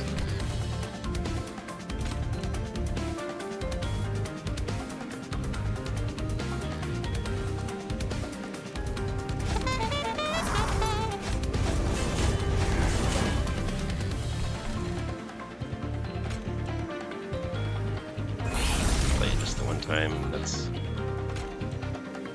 Do I want the multi-strike or do I want... Oh, but this one's also getting a benefit, so... I guess we can leave it like that. Oh, I just screwed up. Oh. It's not a... It doesn't just phase it, it sets it directly to New Moon, so there was no downside to playing it again. Oh, okay. And... this is only 1 stack of Valor this turn. Bone Dog just cannot survive anywhere at all. It's a little distressing, but I can... This is a greedy play, but I'll do it.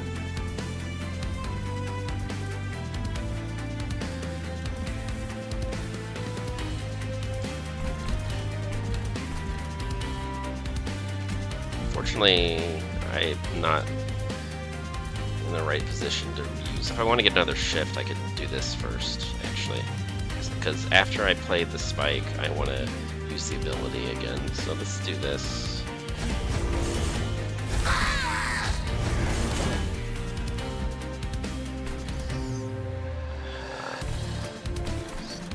I didn't draw the Rising Rage early enough. I wanted to throw the Bone Dog here, but it just didn't happen. It just didn't happen like that.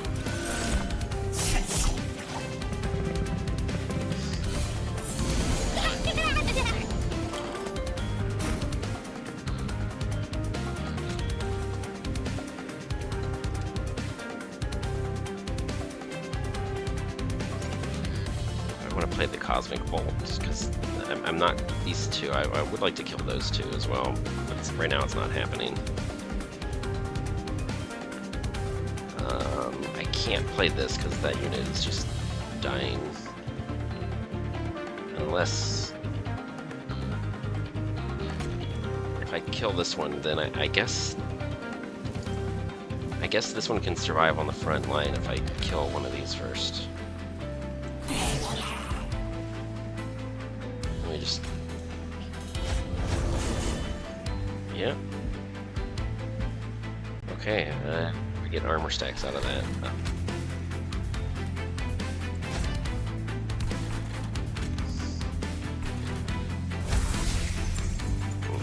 No, that stealth is gonna run out. That means the bottom's gonna start taking damage.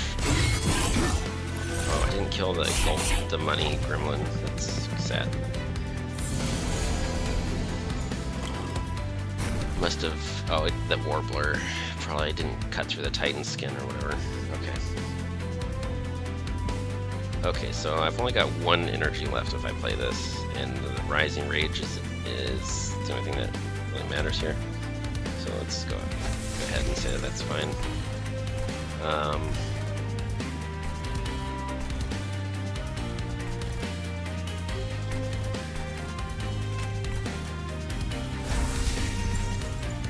I guess I'll do it this way. I could rearrange this floor just to keep, just so the Titan skin is in the front, but I don't. It's probably not necessary. This isn't doing enough to even matter right now.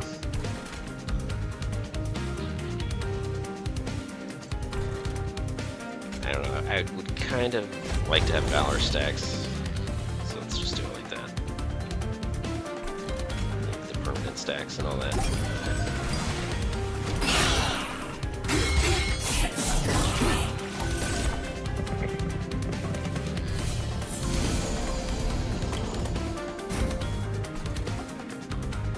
Now I think we leave this one on the bottom floor alone.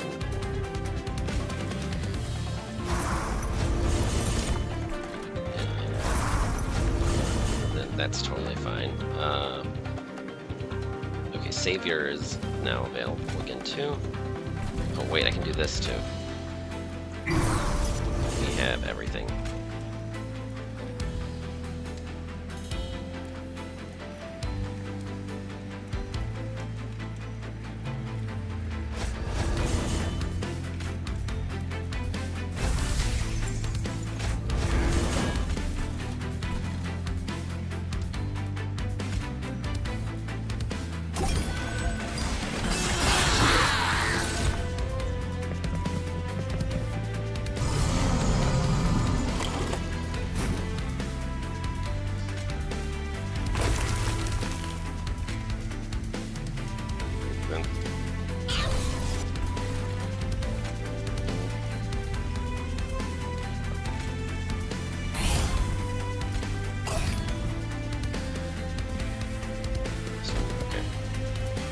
Those two did matter.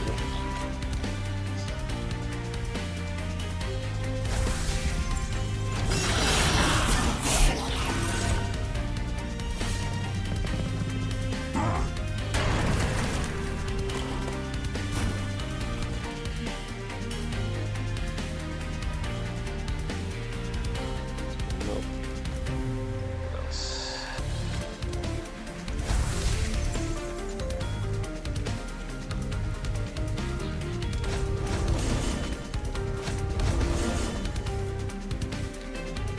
Unit is not really doing anything, but I guess it's not really hurting either.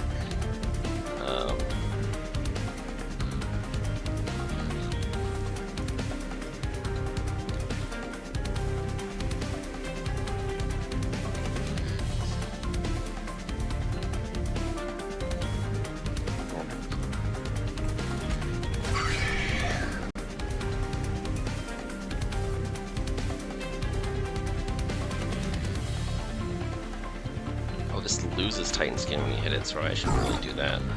I should really, and it's descend, so if this doesn't, ascend would be bad, but that's, I think we're still doing okay, but I should have been poking that one with spells this whole time. I didn't realize that was the passive.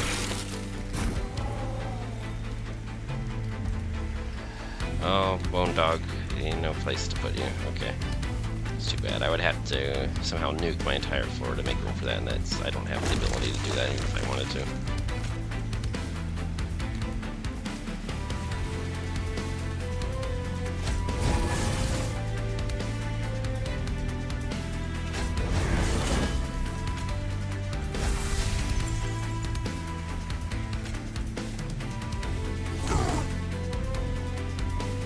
Oh, it gains 5 after every combat.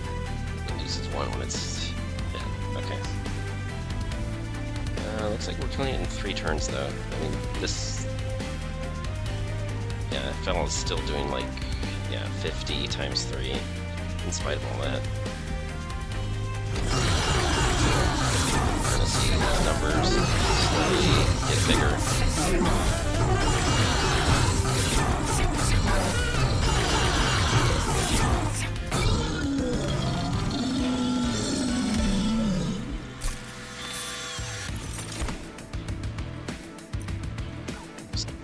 spell chain, I don't think that helps a whole lot. I mean, -2 cost with consume would make that a pretty good one-off. Are we gonna hit a spell merchant though? I already took this one. Okay, that's right. No, I don't think I ever played it. I think I drew it at the wrong time. Here's a Merchant of Magic. There's a duplication vent. Trinkets are looking like, it looks like trinkets might be really good right now. This is looking kind of nice too.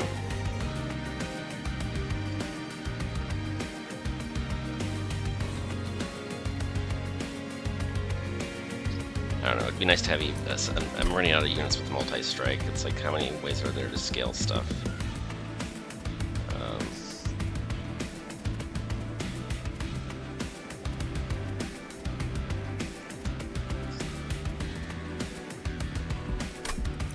It'd be nice to have more multi-strike to merge that with something.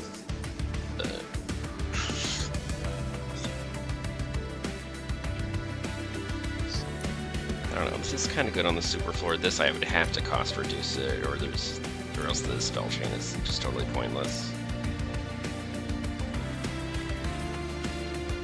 This, I think in the, well, in the Titan fight, it's like, you get your entire team gets to attack every turn.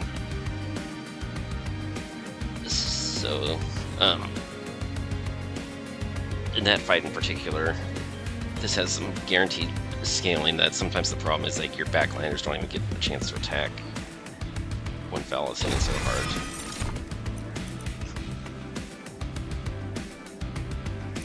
This is... I don't think I have any room cards yet still. Let me think. Am I just forgetting something? No, I have none. And I have... Is it just one or do I have two? I have two. So 2 units, and one of them has multi-strike. So that's 45 damage per 45 attack damage. My DPS basically increases 45 every turn with this, so it's pretty good.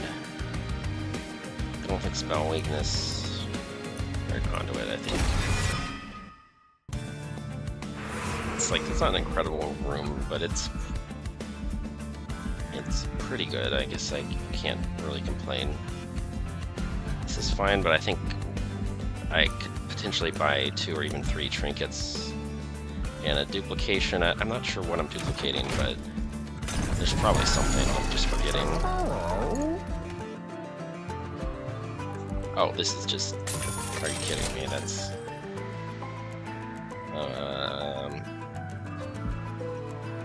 This, I feel like it's easy to underestimate it, but sometimes it's actually pretty good. But if I can't re-roll if I get this. I am setting up on the top floor. That's kind of a serious problem. I think some of the...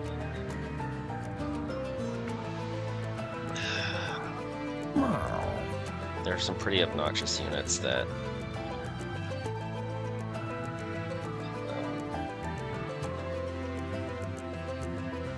This is going to race them. I think the ones that hit your pyre every turn have way too much health for this to matter.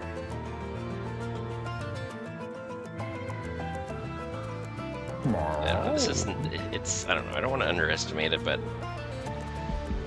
I feel like there's a pretty good chance that reroll will fetch something better. So that's just flat plus 20 damage.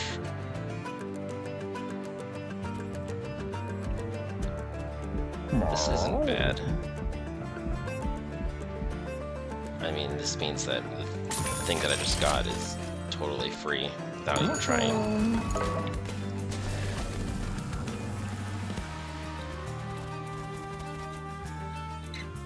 This isn't a bad duplication, but it's just maybe not great either.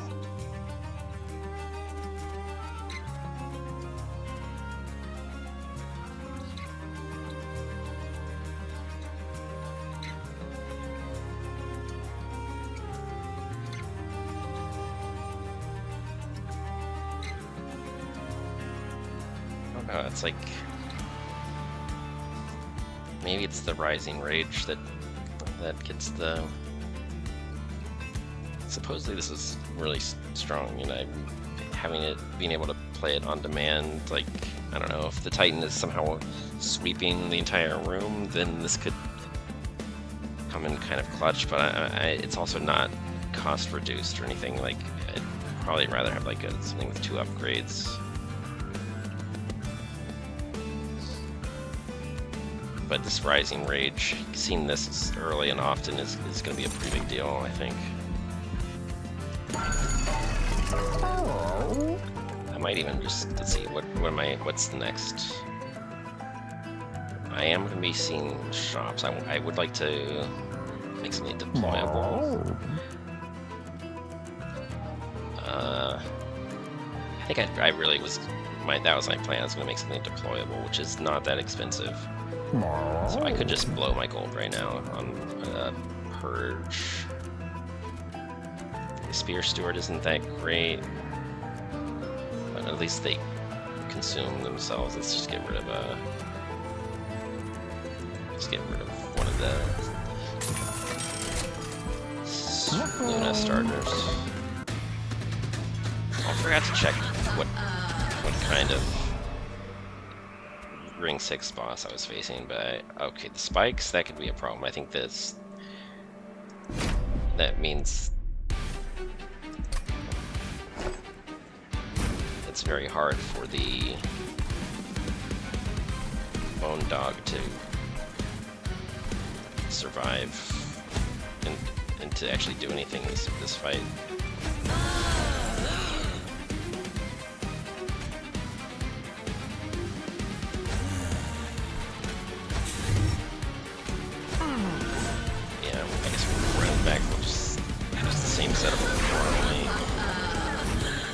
Eclipse Chamber. Okay, that's the problem. It's for 22. Oh, but wait, I can click this button and I'm fine. I'd like to get rid of this. I can just... I think I want to keep you where you are. I would rather do this. And I can do this. Okay, right.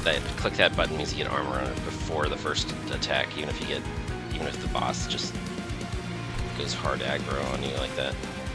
So that's better. It's a lot better.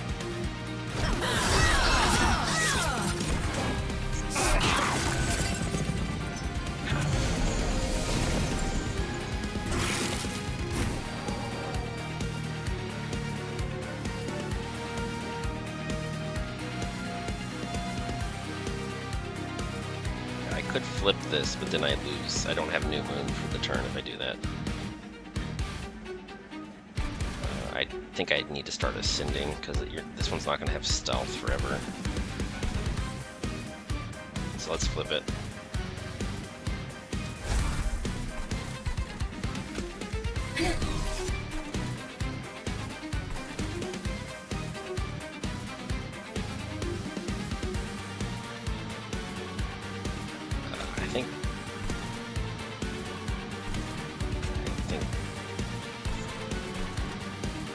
Oh, I did this in the wrong order. I could have done this first.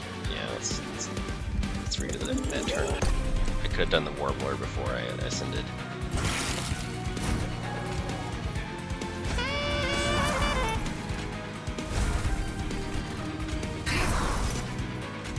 Then that was... Okay, so I don't get cursed anymore. And the spikes are... a bit of a problem here. I don't really want to lose any of these units. I just don't. I'm not. I probably can't save all of them, but I probably can save most of them.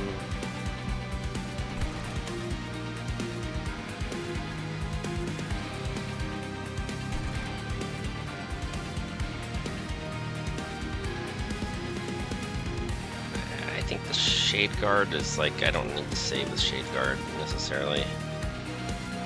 Oh, I want to... If I do this, I can play the Bone Dog this turn. I don't know. I don't want to calculate it. I'm going to just experiment and instead.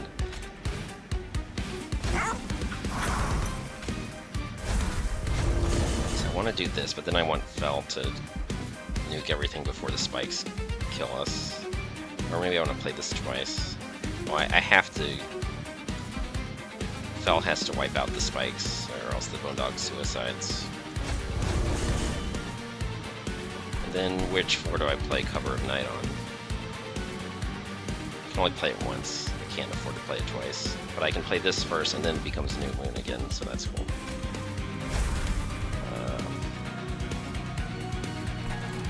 I guess I do this because I'm kind of worried about this floor right now. I need to, basically I need to ascend, and then I need to heal Warbler, and then maybe maybe everything survives.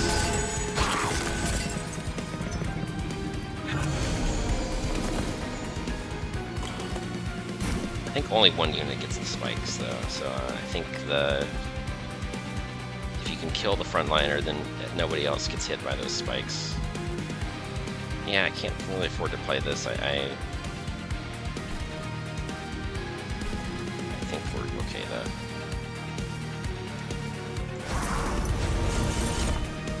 I mean, I could play this now, actually. This one just has to sit tight for another turn, which might be fatal.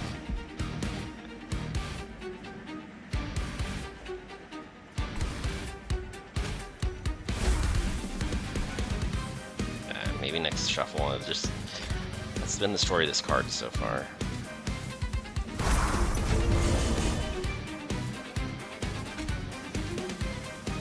Oh, you need to get some Valor stacks. Then we do this.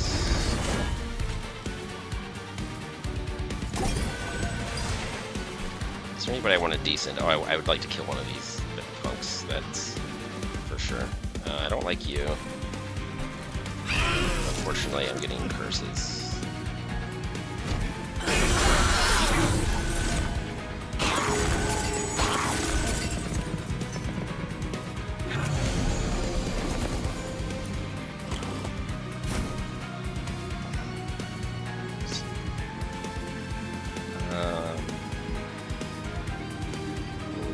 Do I really care about this? Does it matter?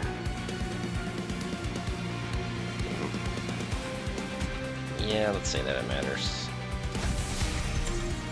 Oh, now I'm killing the spikes, so this unit doesn't suicide, which is pretty cool, I guess. Pyre damage, am I worried about that? I mean, I don't want to be fast and loose with pyre damage, but...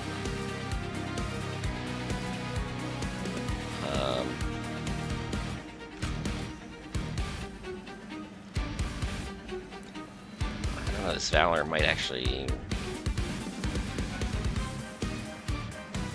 I've got 6 units and I'm attacking twice.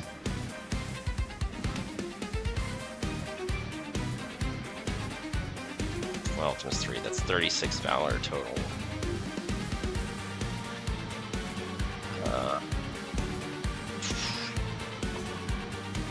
This is a pretty big deal, but...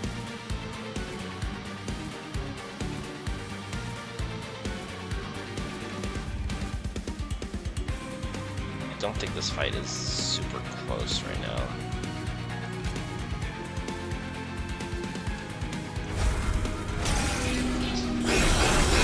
I don't know, it messes with my shuffle. That might have not been the best play there.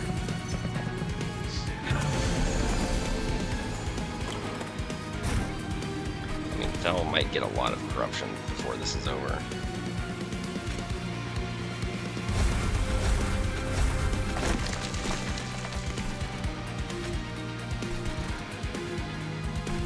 Flat spell power might have been good for the bottom floor. I don't remember if I did see one like that at some point, and I just scoffed at it.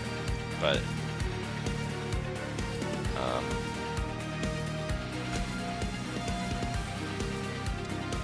it's costing me some curses in my deck. 15 spell power would have made these plays possible, but they're just not right now.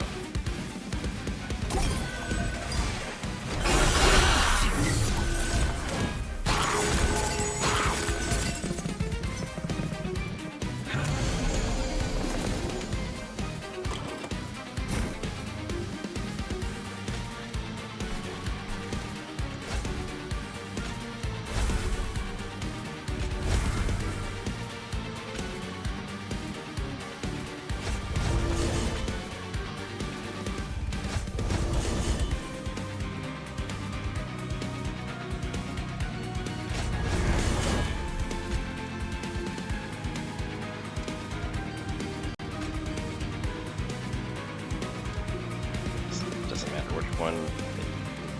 Whatever I do, it means that the boss starts taking hits sooner, regardless. Right.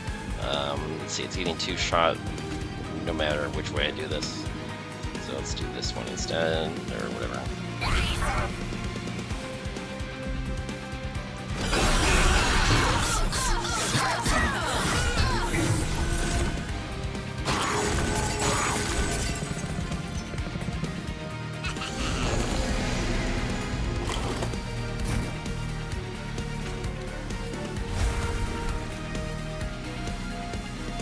Out of my deck, I guess.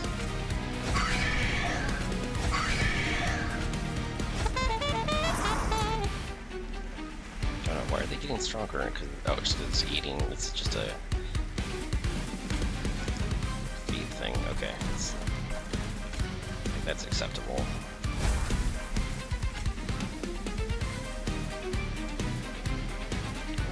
None of this really matters. Is there a Warbler on this form?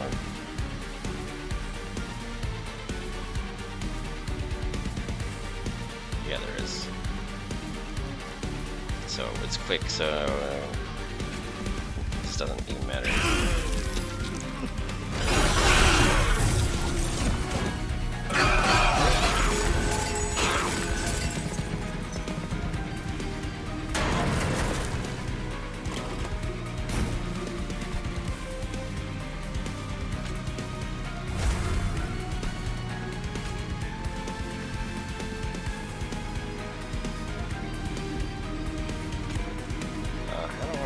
Do these, I could do one of these, I guess.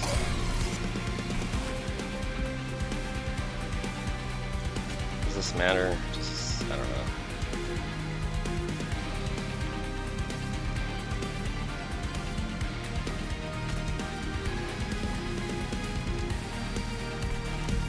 Spikes. I think the Bone Dog is gonna die to the spikes. It's kind of sad.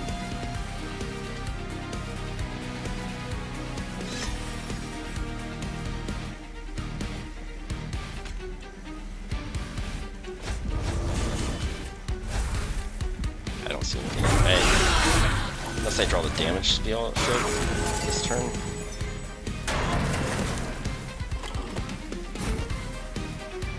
Oh, everybody dies? Like, I don't know. Okay.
Last round I didn't play it at all, and this round it didn't survive.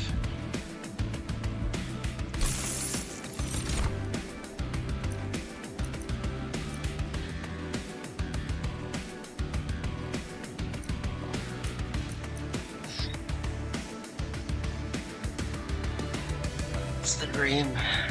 Oh man.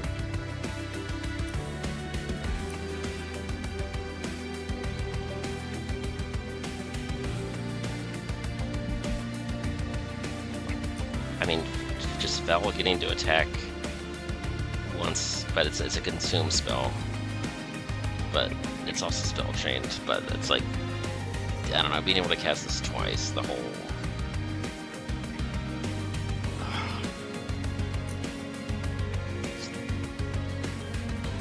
If I take another Ember upgrade, then I probably do get to actually play this.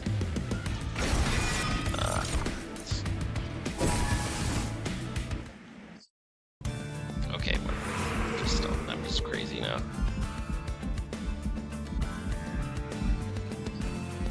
But I don't know, that Hymnist probably dies unless I hit a Merchant of Steel. I could hit this Merchant of Steel, because this is my last chance to make my equipment deployable, and now that I've got so much deployment in Ember, I really need to do that.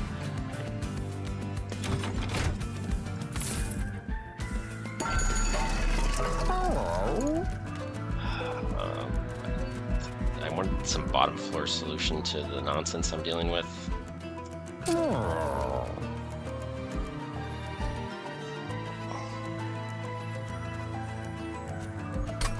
I'm pretty sure you can't double merge, right? You can only, right?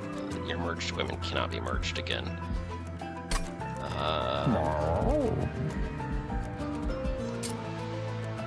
Do I want to mix one of these with a Twin Blade? Like the Twin Blade with the Everlasting Light would be kind of fine.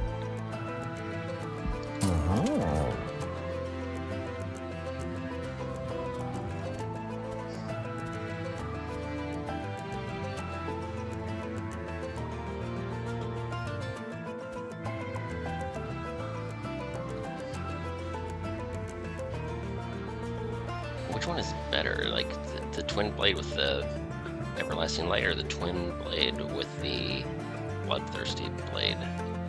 The Bloodthirsty Blade is like doing okay, but it's not like super duper insane right now.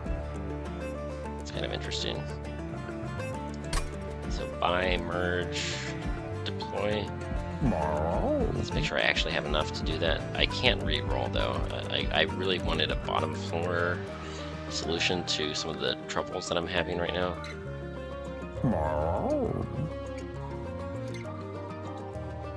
Cause yeah.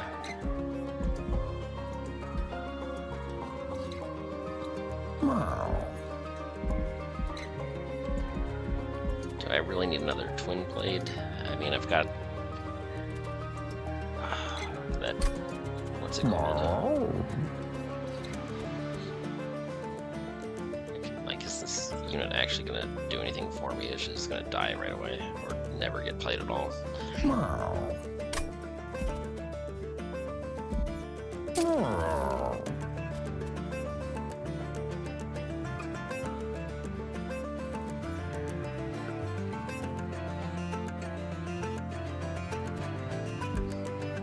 I kind of like the compound scaling of an overstacked floor with Everlasting Light and Cursed Twin Blade. So let's do that.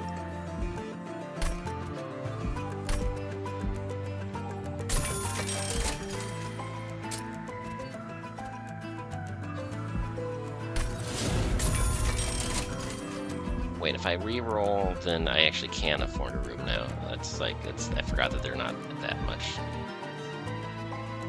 So 115, and if it's slightly more expensive, then it's still okay. Okay, now I can nuke things on the bottom floor, but only if I draw it in the right order.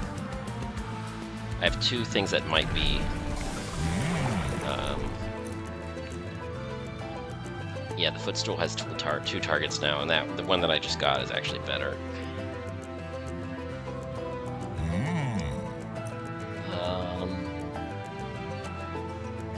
Okay, these stats, the stat difference is kind of irrelevant. And this is an extra 10 Valor per cast, so this is slightly better. Yeah, okay. Okay, you got anything good for me? I would like to win.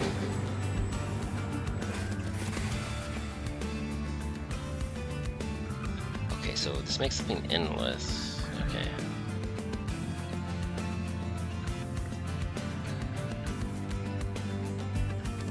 This is probably good. Who benefits the most from this? Well, if I'm already going to equip something on them, then it's... this is kind of stupid. Am I gonna do that? That seems kind of extra stupid.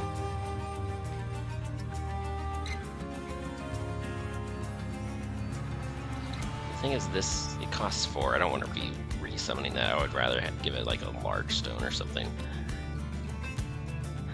I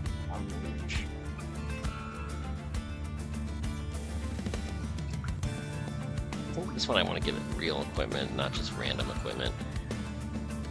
Battle Dancer could make... I don't know, I like the idea of just making the Bone Dog endless, even though that's really, really stupid. And who knows, the equipment might matter. It's pretty dumb, I don't know, maybe I shouldn't have done that.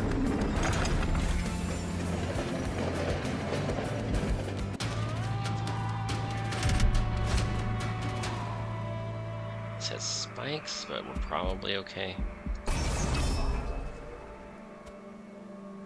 I think this kills the Bone Dog, but we just made the Bone Dog resurrect. If that happens, okay. Okay, bottom floor has spell power. That's what we wanted to see here.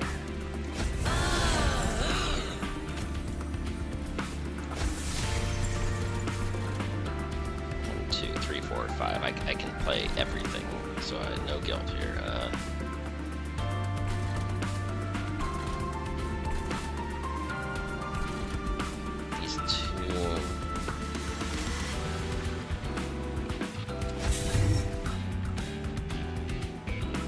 Play you on the top floor, but I think I'm gonna just keep doing this if I'm doing fine like that. Because then, yeah, leaving the space for the 1 pip units elsewhere. Okay.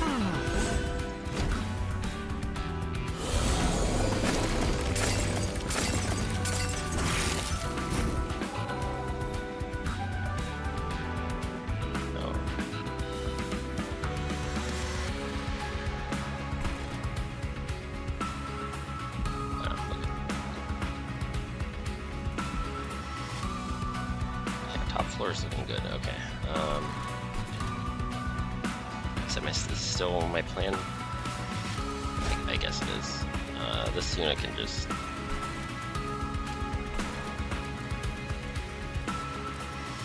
Yeah, don't need that. Save this for later? Do I care about taking any of this out? Oh, a lot of these have... This has a bunch of spell shields, that's annoying. Could nuke this, but I don't think I care.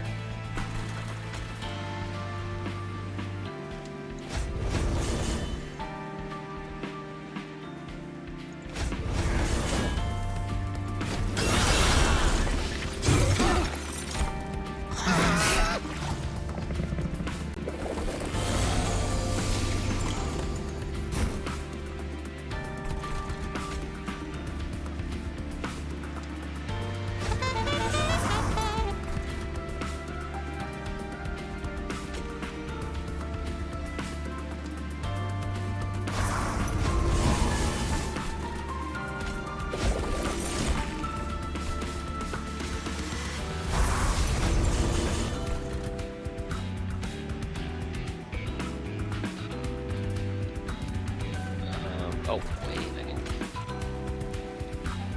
Yeah, that's the play. Okay. Someday I'll play that Benediction spell, just not that turn.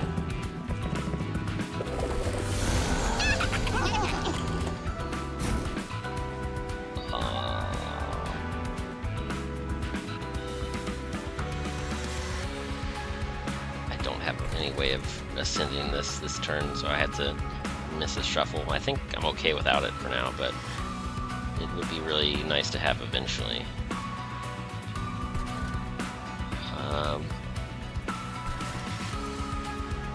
Loot Goblin. Okay, sure, let's do that on the spell power floor.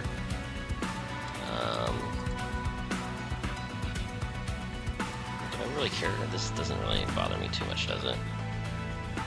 This, I can't even kill it anyway. Maybe I save it for later. I'm not sure why I'm saving it, but I could just save it.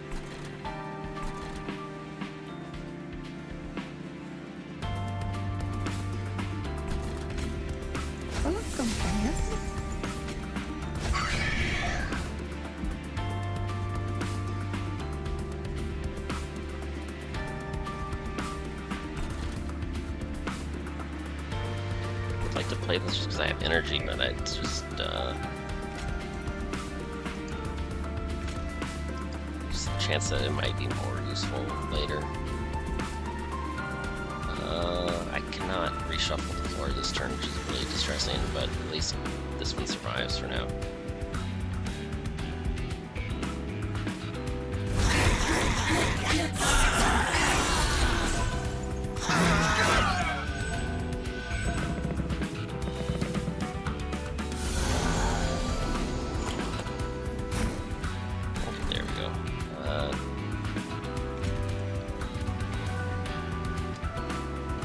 Do I even care? I guess just one more stack of this, and I don't really... I think I'd rather play these than this. I can heal... Now that I have... New Moon is always active on this floor, so I can do this without ever thinking about it again.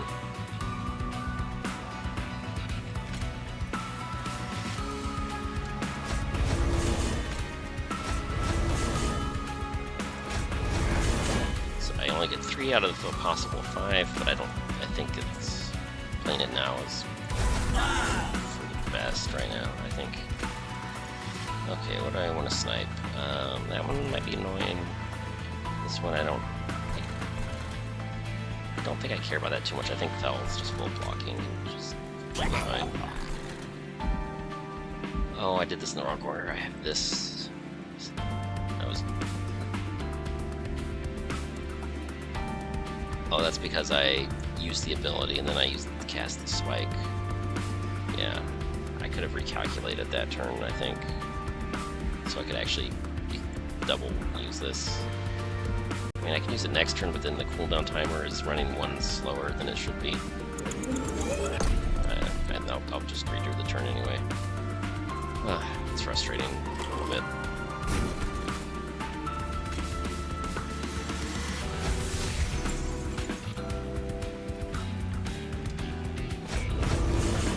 This, I wanted to do this. Let's do this first. There we go. We'll do this. We'll do this, and then we can do it again.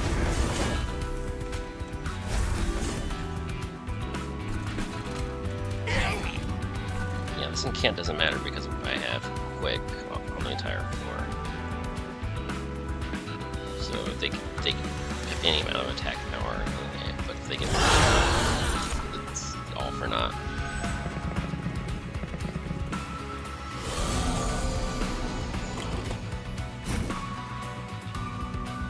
Okay, there's for these cards together, but it doesn't. This is not really what I wanted.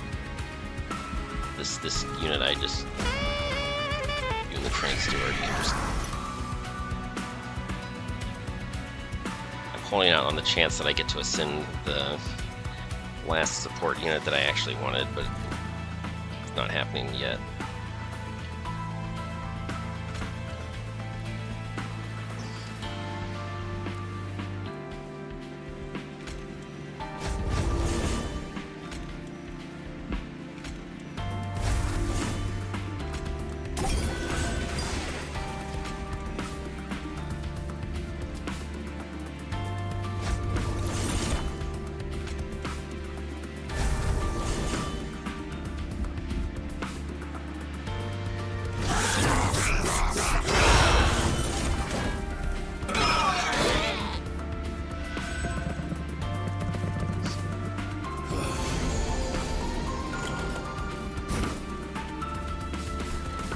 there's the bone dog.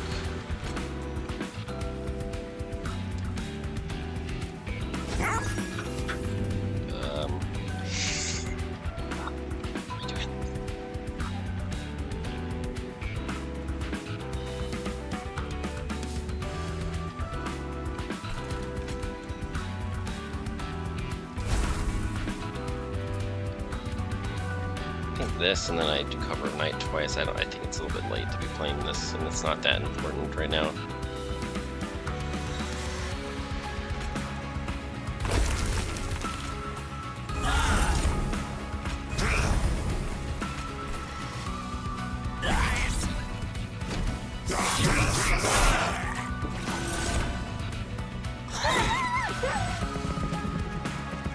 Sorry, Boondoggo, I put Endless on you, but it makes it easier to ascend if I ever draw you. Oh. And once again, I do not draw the spell together.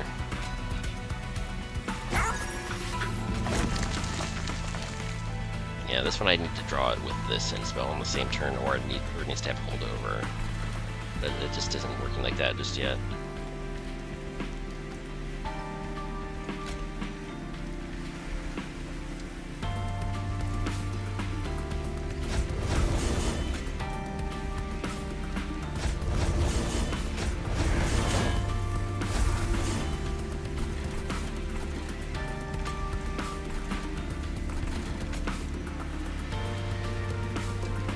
Care about any of this? Not really. I guess I'll never use this. How is it healing for 300? That's a question.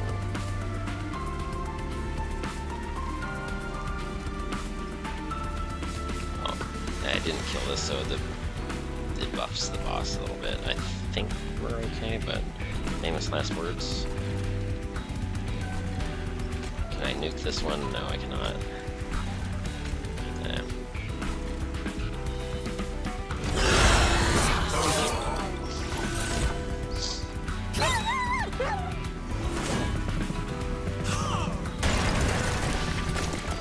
Okay, last chance to...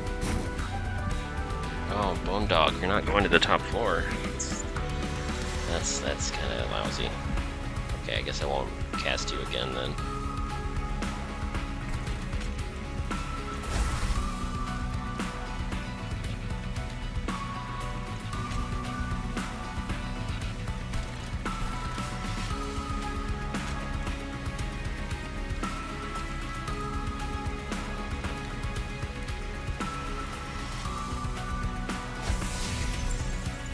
Whatever.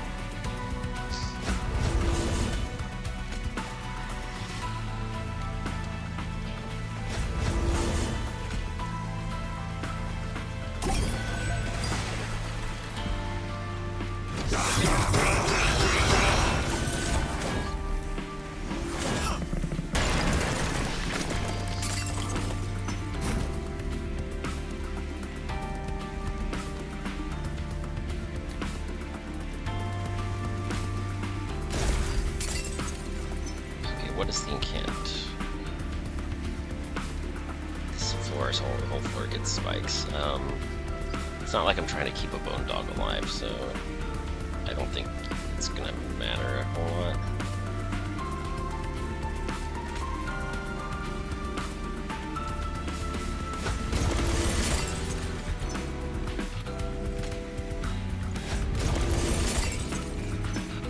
This is the one I really should be playing. That one gives you better health.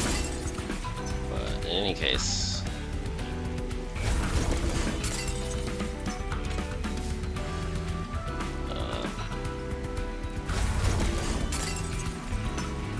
okay. I mean, I'm taking significant damage now, but it still doesn't matter.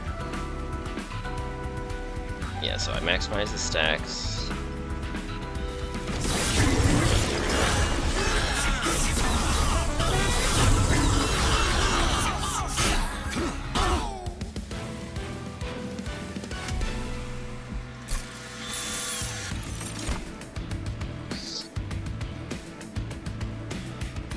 Melee weakness.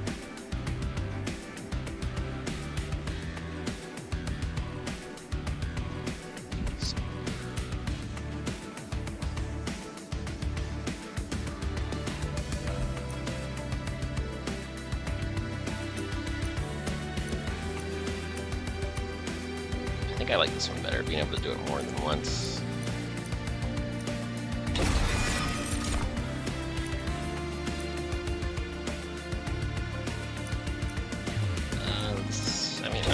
I guess it's a pretty good card. I haven't really needed it yet, but the next 2 rings might be crazy. Okay, this is the one that saps, so that's... I don't think I have anything to worry about with that. I think I'm just outscaling the sap pretty hard. What was I gonna do? Card remove, or just this thing I wanted to duplicate? I think Merchant of Magic was looking better. Oh, but then I kind of wanted to put health on that last card. The higher health is kind of lousy. I could duplicate something. If I can get holdover on a spell and then duplicate it, that could help a lot actually. Because the consistency problem has been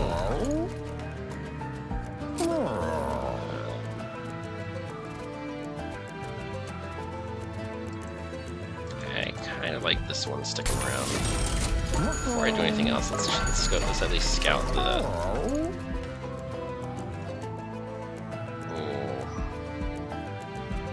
I kind of wanted this, but what am I hoping to accomplish if I do that? So where are all my spells? Okay.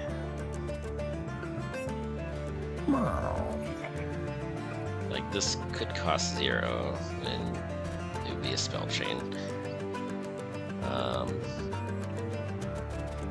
Oh, I don't have that many doubly upgraded spells. I think I skipped all the spell merchants mostly.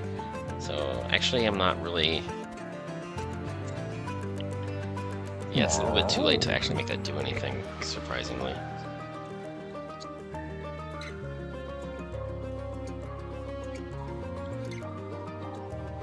Like Rising Rage, I could try to get holdover and minus cost.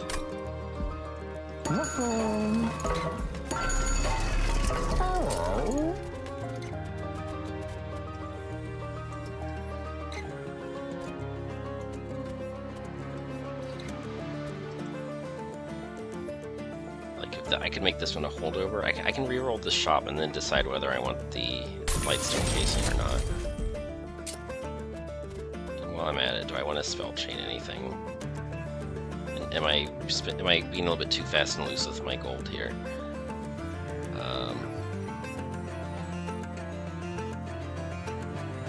Do I really want to play this on turn 1? I mean, I can just sort of... I kind of like being able to play this twice on turn 1, because the next 2 bosses are flying bosses.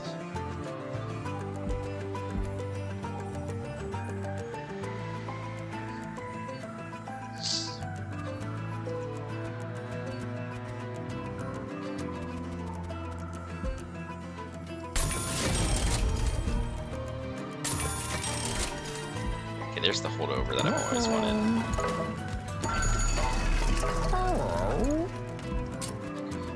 And I think... Do I really want it on the Rising Rage? What are the alternatives? I could put on Be Gone. Just be 2 stacks of melee weakness every turn if I'm really just going hard. What else can I do? This is the double stack.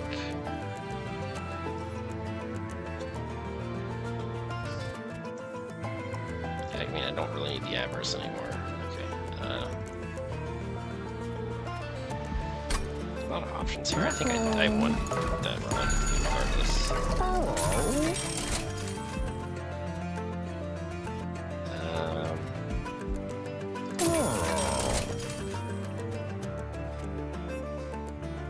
To do some math here. Is there anything that I don't think I'm coming up short on anything, so I think I just need to think really hard which one do I want to hold over. I think I said it was going to be this one. But if I just want to be just full offense,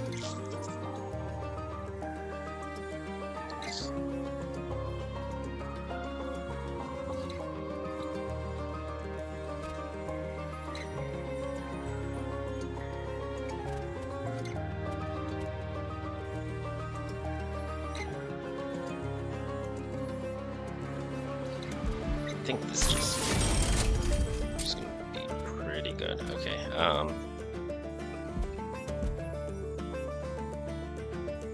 I think I like this better.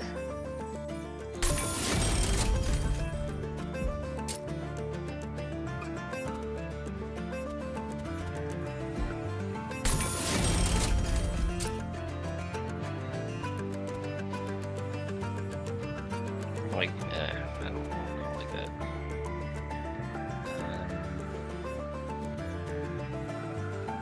Okay. Yeah, I spent all my gold. That's cool. I can play this 1, 2, 4 times every turn.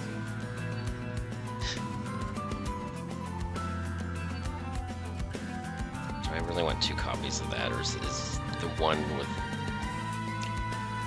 I think 2 energy per turn is already not as much as I want from that card. This one. That would be kind of cool, maybe, but.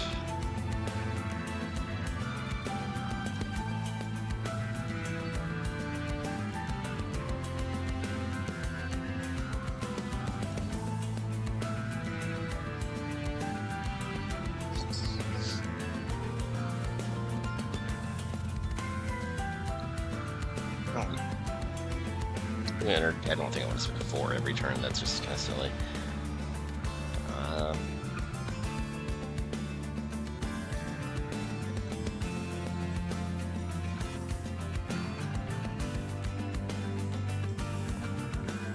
Seems kind of silly to do it on a common, but it might actually be pretty good. It's just this is a lot of defense. It's like.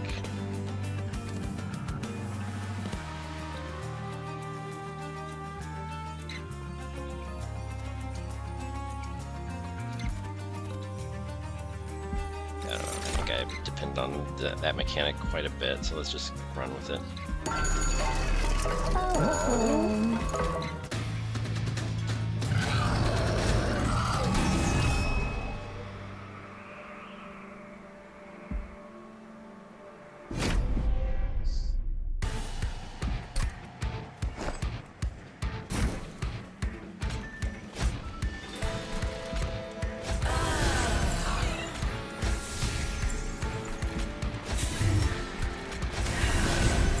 There wasn't ever any reason to change my setup last time.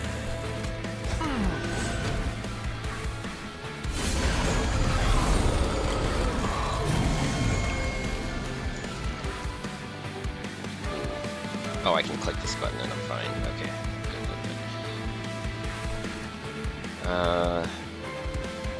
Oh. Lone dog.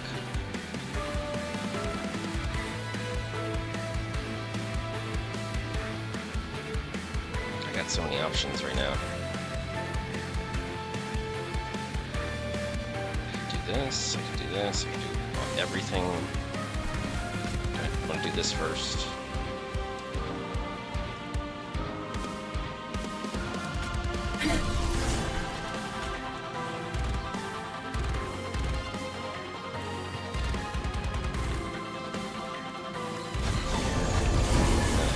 Button. Let's see what else can I do on this turn. This thing twice.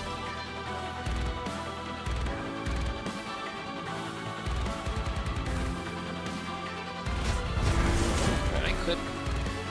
This it does not have consume, so I could cast it at least once. That would be something.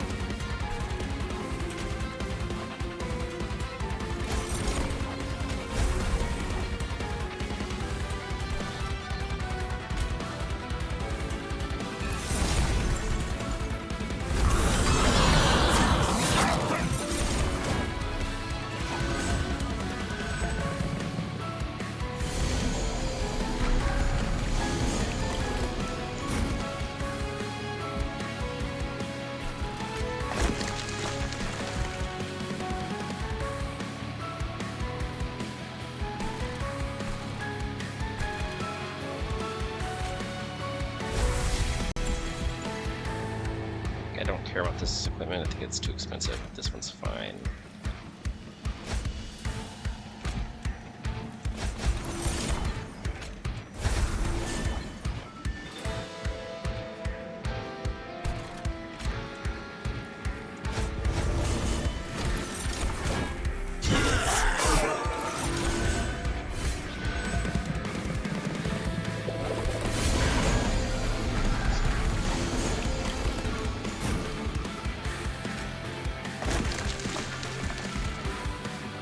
I'm in a weird spot where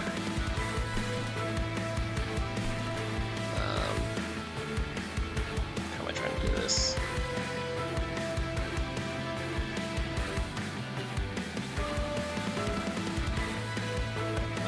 It's fine, I guess. Just like what order I went to. I think I just want Vel to be in front, but I'm trying to figure out how does this stack with melee weakness. I don't remember if multi-strike, if all this hits count. I don't think so, but I'm not sure.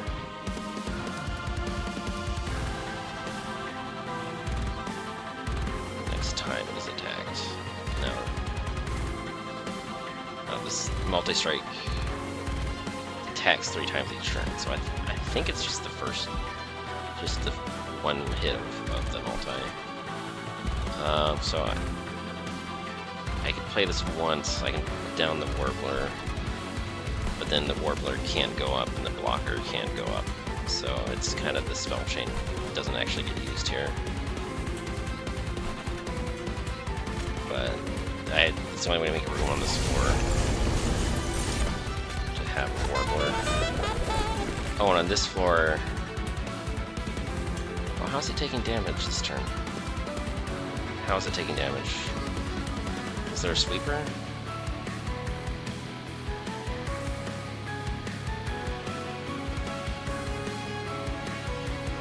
What is causing damage there? I don't know. I don't like it. Well.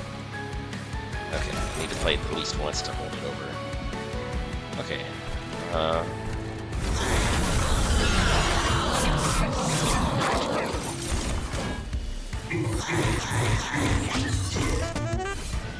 Okay, I would like the Warbler to be safe on the top floor, so if I can make that happen at all, please.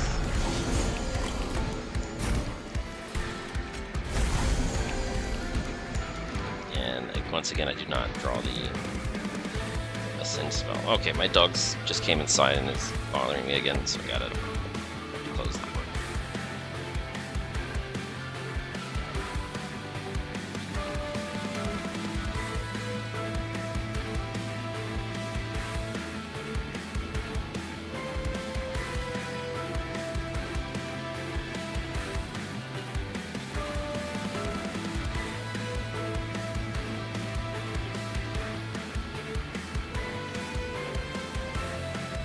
I had dreams about playing this card, but the way this run is going, it just isn't working like that.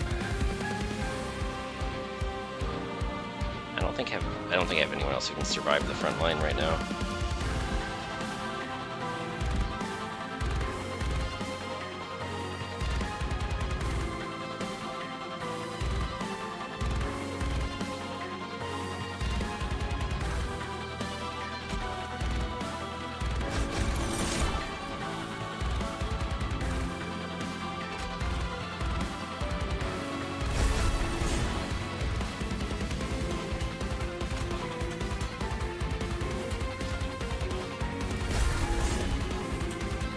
Oh, I have Quick. Now that I'm annihilating the whole floor, or maybe Quick has been... No, I don't have Quick. Oh. Okay, the Warbler's gonna be dead. Okay, so I guess Fel really needs to... Yeah, Fel just has to block everything. I just don't... I don't think anyone else can survive all this nonsense. It's too bad.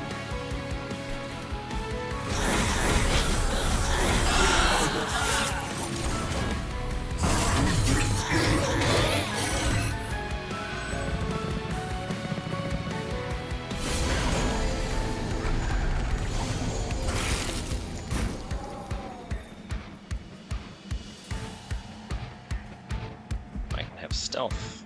Okay. I guess if I can have stealth, then I'm just gonna apply all the shifts.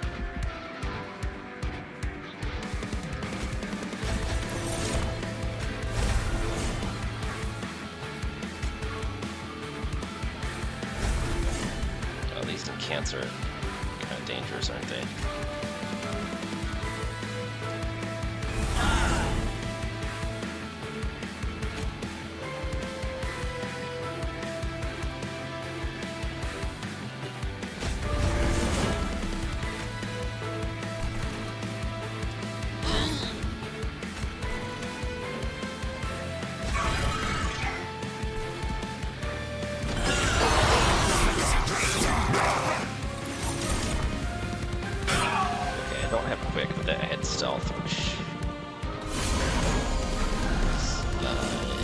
Better if I can, as long as I can actually reapply it.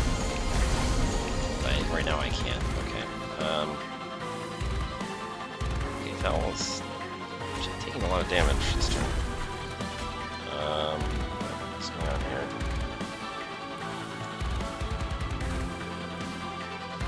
I think I don't want to keep buffing these. I think I'll just go ahead and do that. This wave isn't even dead yet. This is like, this makes me really worried about the Titan.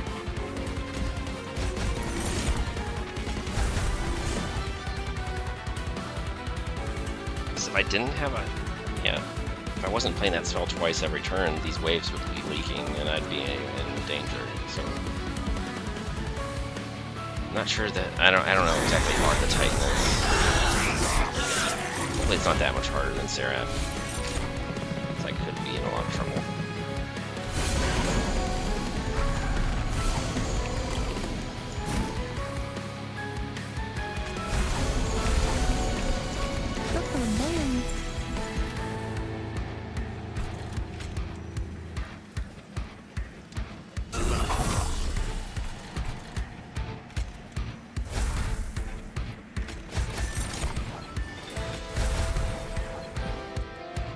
Okay, my Pyre is going to take a 24.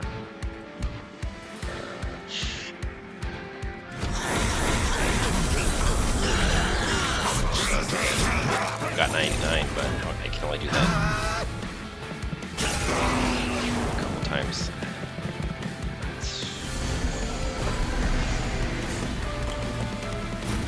I thought I was doing better than this, but apparently I underestimated how crazy stuff was getting.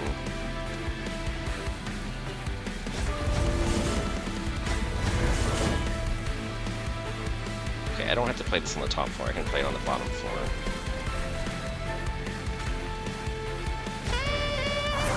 I should just be stacking this on the Seraph, I guess. I could try to calculate how much do I need on this floor, but if 2 stacks isn't enough, then like what am I even doing with my life?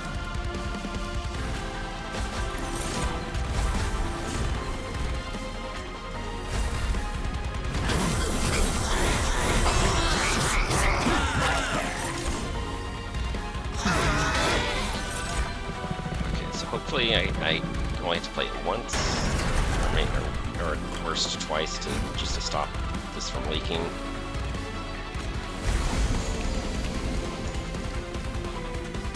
I could descend just so I can hit the bottom, so it'll be on the bottom of that floor. I'm gonna hit this floor with a bunch of stacks anyway, so 1, 2, 3. Oh, it might whiff. It might just say it might be. I'm gonna. It says down arrow, but is it gonna say can't move? Because there's already 7. I can restart the turn if this fails. It might fail just because. Oh, it didn't fail. Okay. I guess the flying. I guess Seraph doesn't count as inside the room. It's flying outside the room. I guess that's the reasoning here. So the good thing about that is I can just. It makes it eligible for this instead. Can I actually... None of this really matters very much.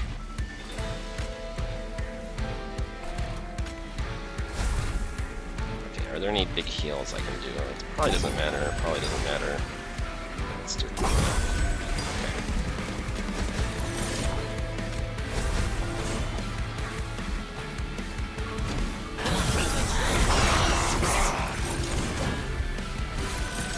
Trouble is that I've got 8 stacks of melee weakness. I might have to. It's kind of a headache. I might have to restart this floor a couple times because I don't really want to try to calculate who's getting the hit. Because who's getting the hit might totally determine whether Seraph lives. Like, playing this might lose the run immediately in unexpected ways. And actually, I only have one. I can play it twice though. Okay.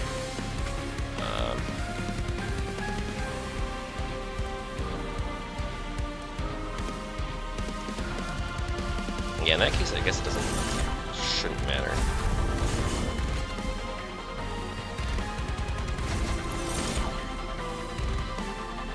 Actually, I don't want to waste energy if I'm already winning. I should just take the Avarice, I think.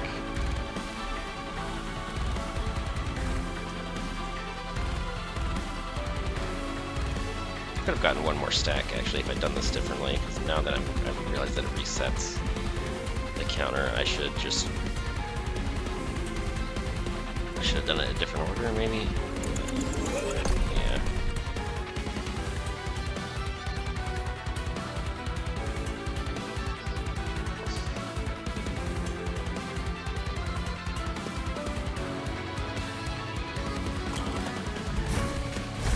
Okay, how am I supposed to do this? I'm not.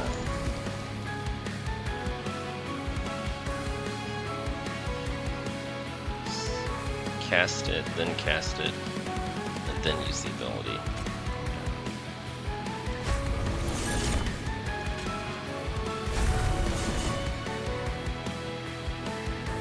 Well, I want to do this first, actually.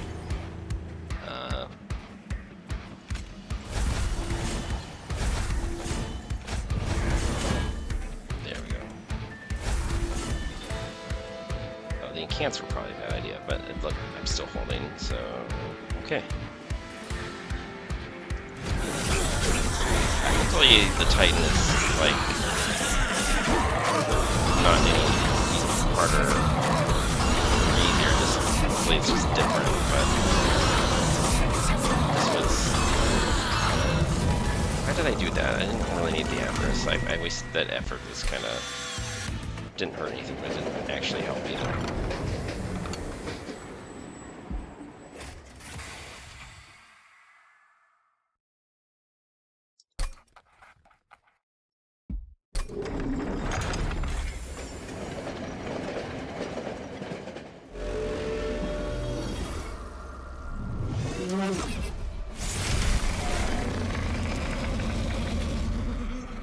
Okay, what? That's a text wall. Okay.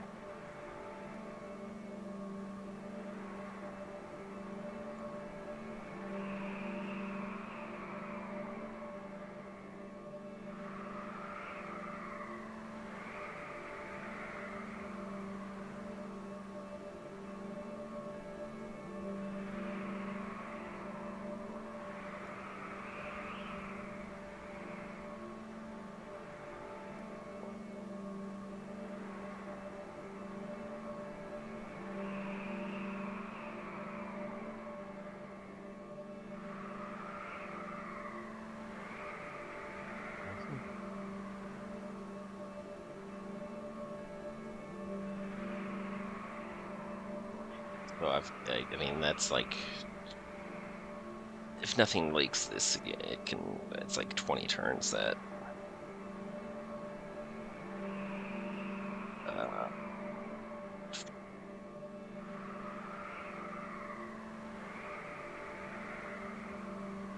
Okay, so the Pyre can fight back. I think I've got a lot of Pyre health. This is probably fine.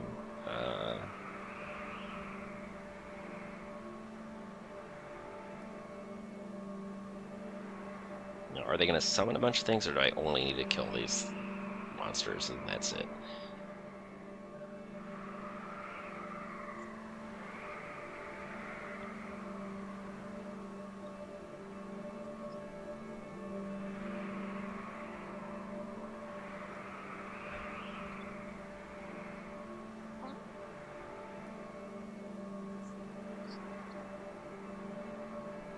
think this is okay, but as long as they don't, I don't know. They're probably gonna summon a bunch of minion waves, which.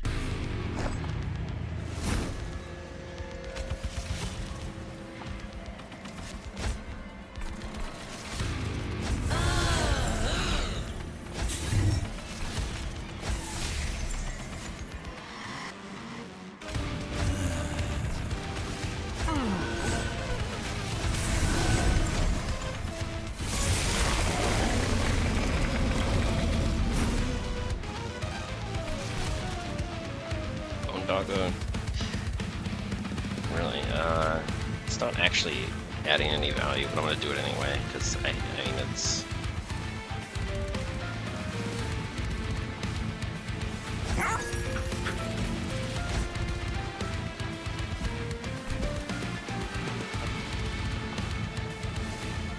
I've got like 4 ascends this turn. I can just ascend everybody, like, bam, bam, bam, bam.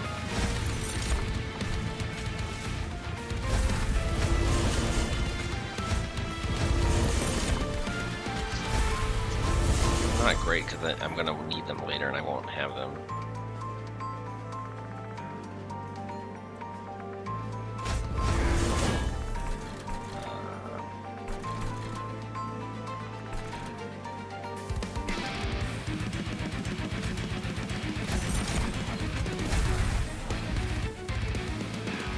It's off to a pretty good start. This one's going to be annoying because I'm only have 1 floor to fight this one. And it's going to be kind of a pain. Let's do that. That might be the hardest one to reach.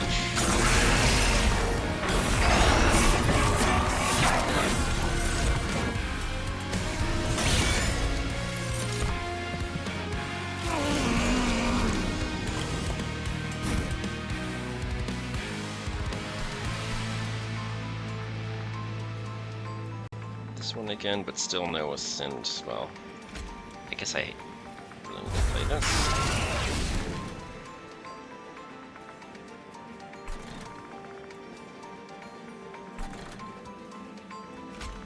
Oh, I guess this works, but I don't know. I'll consider doing it later. I think I need to play it here. Actually, I need to put stacks on this one, and then.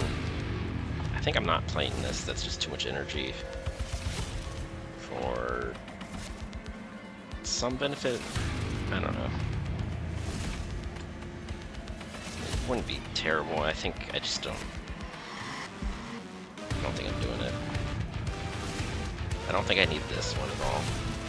Oh, they do have minion waves. That's annoying. Okay, so it's not enough.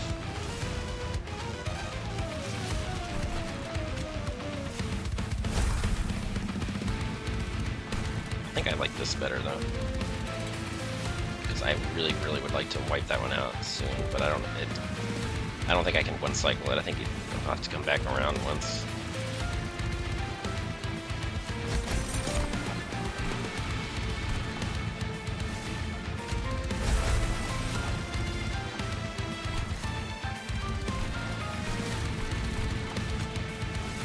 Oh, this stops me from any corruption, so that.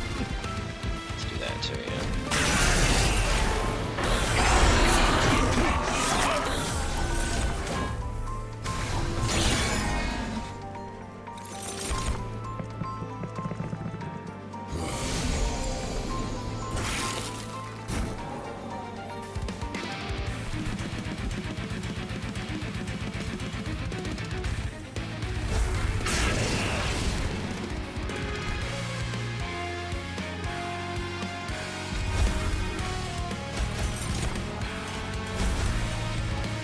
Yeah, that one has to go around again. That's too bad. I don't necessarily need this one at all, but I might as well play it.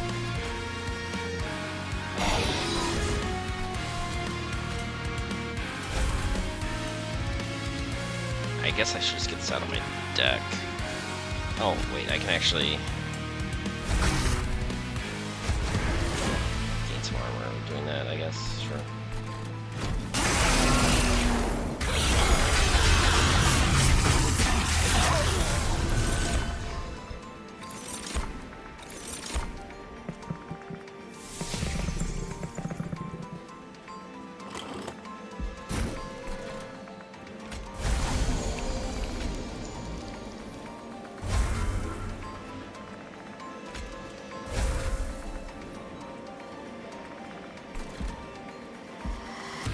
this here? I could. I'm not sure it matters that much. I guess I could. I guess I will. Oh, it doesn't work. Stealth doesn't affect the pyre. I think stealth doesn't affect. Yeah, I guess stealth doesn't affect the pyre. That was just a waste of energy, but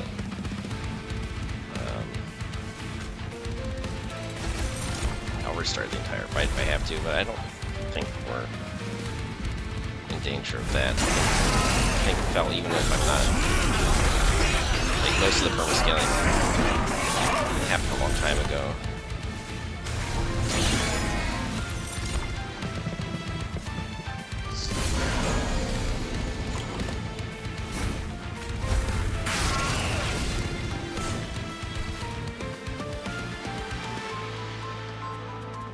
Irritating. I don't know how to make this go faster.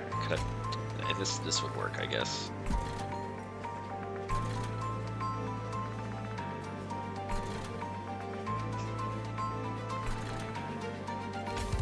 I'm gonna do this again. I think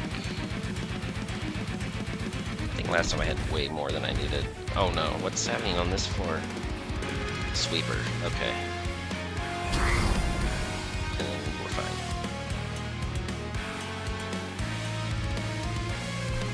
I think I cast this here, and then next turn I cast it once here, and then I can start casting it up here. Okay.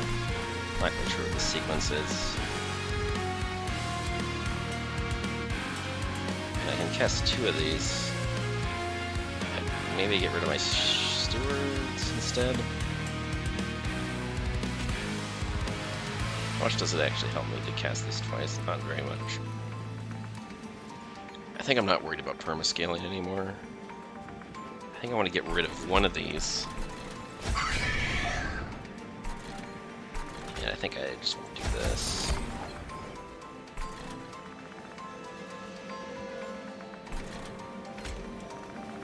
Should I do this, or let's just do this? I think next turn I'm casting it here twice. So let's do that. Like, I could do a lot of math, but I don't think it's borderline, so I don't think I'm going to do that.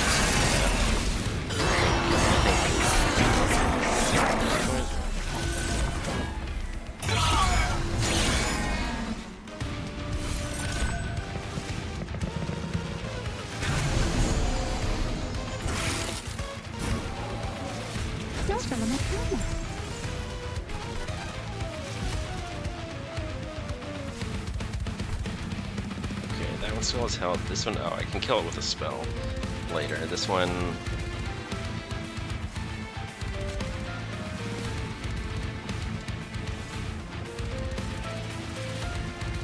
like, does this one?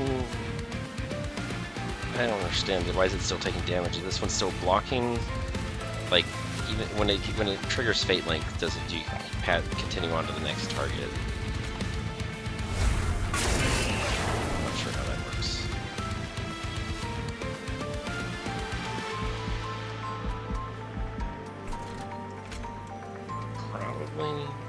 It just once just to see what happens. Okay, that one is good as dead. So I'm gonna do that instead. Yeah.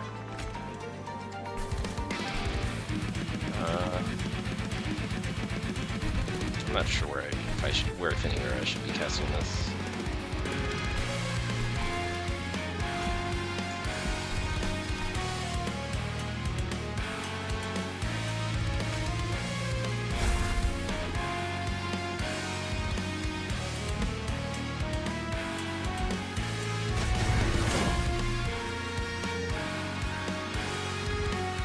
Done that slightly better. I could have played this before popping the ability, but it's okay. Oh, spell shield. Okay, got it. Nothing to do there. Then I don't know if I can actually kill this one next turn because there's too many blockers. I don't even know if I cut through all that fast enough.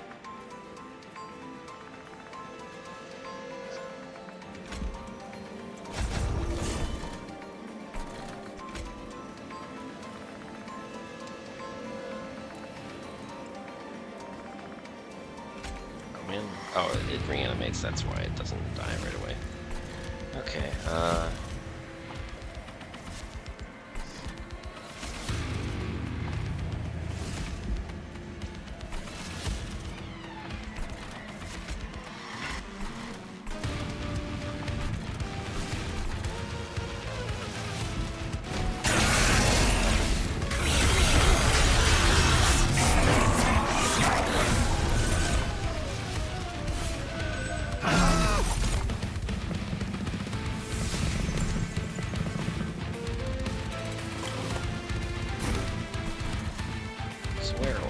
this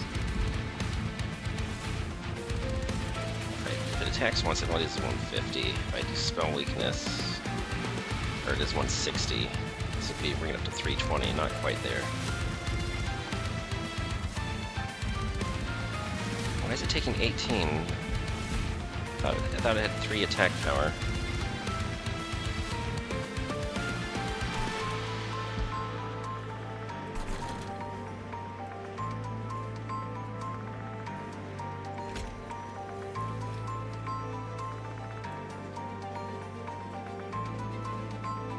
Can't do that this turn. I have to bring all of them down to 1 HP first.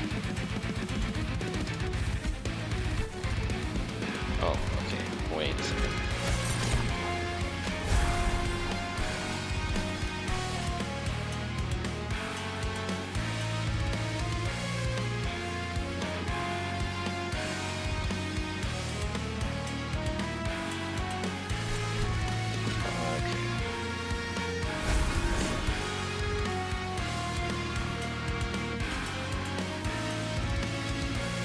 I don't know what events happen in. Looks like it's things that we've already won, though.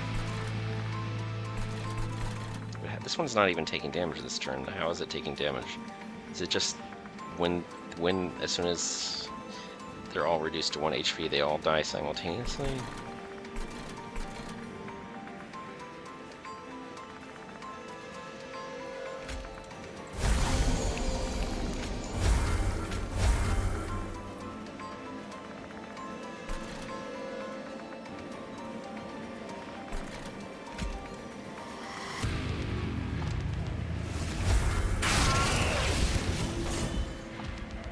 Slow this down so we can watch it at normal speed.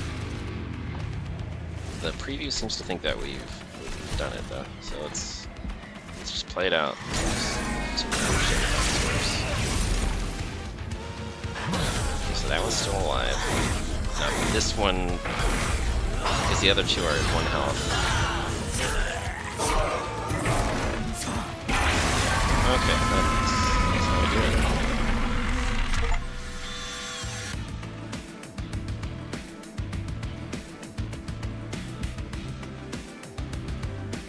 Yeah, I knew there were 3 Titans, but I spoiled myself. I watched a video because I was tired of waiting. It was taking me a long time to get here, but I finally did it for myself. But previously, before I actually saw the fight, I thought that because there were 3 Titans, it would be like 3 different versions. Like, I thought you would only fight one, and it would be randomized. I didn't realize that they were, like, you know, what we just saw there, which is sort of interesting, but it's a little annoying. It's like either you need like the top floor, it's very hard to hit with spells. It's like 4 spell shields and then a ton of health. It's just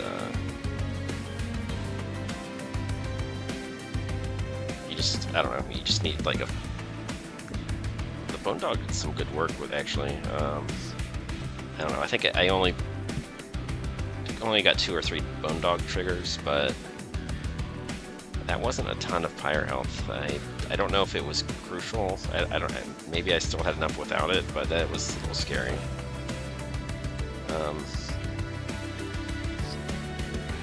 That's a Google run because that top floor, it was like, I don't know where the damage was coming from. It said that it had 3 attack damage, but then it predicted that I was taking like 12 or 18, and it didn't. It wasn't clear to me why that was happening.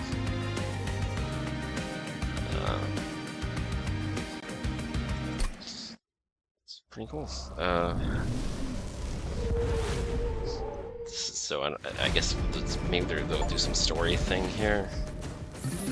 Shiny. Okay, I get to see the credits.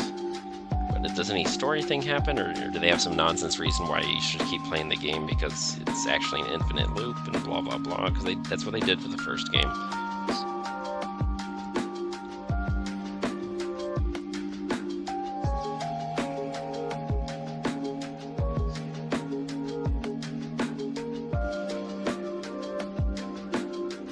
Yeah, it's pretty cool.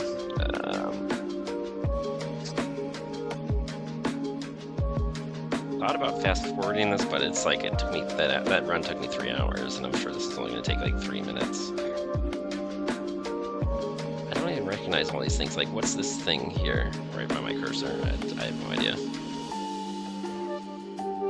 I mean, I haven't unlocked every unit on every clan yet. I mean, they're all at all the new, all the Monster Train 2 clans are at level 8 or 9. One or a couple of them are at 10.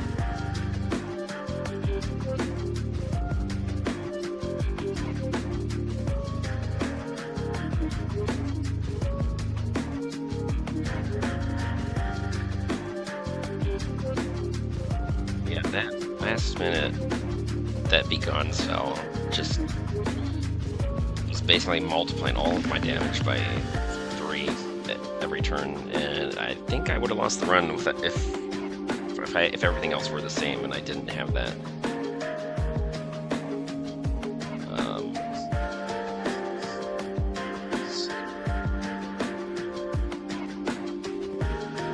Yeah, Seraph was harder for me. Seraph, just those big, thick minion waves were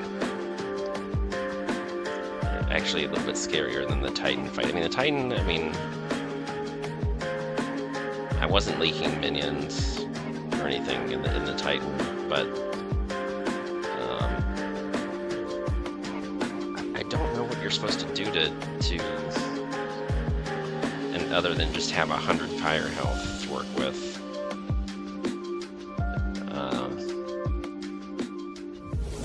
Like the melee weakness on the higher floor was also. I would have been in danger of losing the run without that as well. So I guess the melee weakness is just really, really strong in the Titan fight. It's like it's something that I need to keep in mind if I do this run again.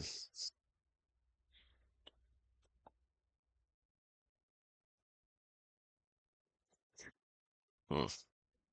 I mean, sure, you could take out the 4 spell shields, and if you had some kind of holdover spell that had built-in spell power, you could take out hundreds at a time maybe, but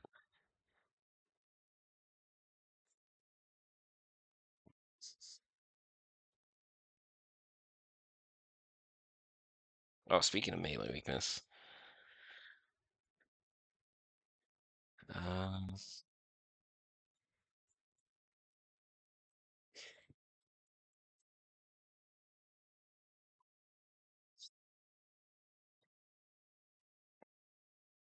what's weird about this is if you cast it on the backliner, like usually the backliner doesn't.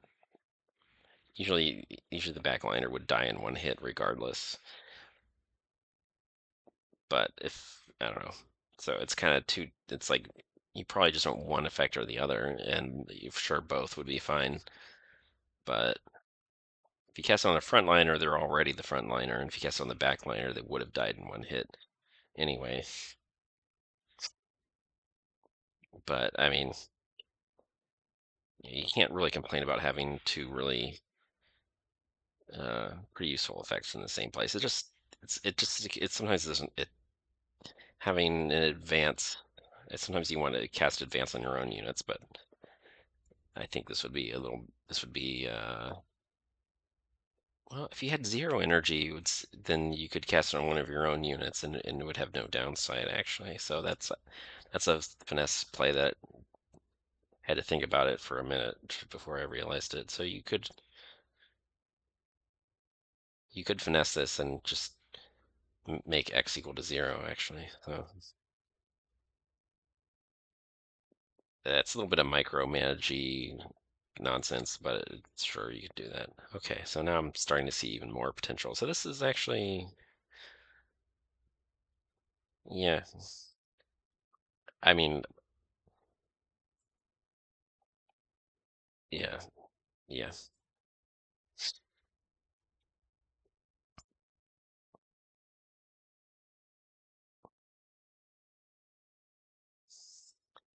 Yeah, you permafrost that or whatever. Uh, that this could have come in handy if I'd had this instead of the card that I did have. If it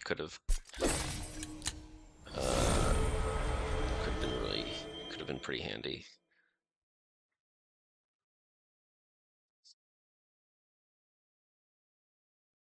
That's just really expensive. But I mean, the trouble is like a lot of their stuff is already attuned. Not sure how to feel about this. Maybe it. I mean, sure, you slap cost reduction on it, and then it's like anything can be good. Um, I don't know, to see what other people think about this one because I'm not sure what to think of it. Um, I mean, it depends on which starter spell you have, but the zero cost starter spell, wouldn't mind having that for sure.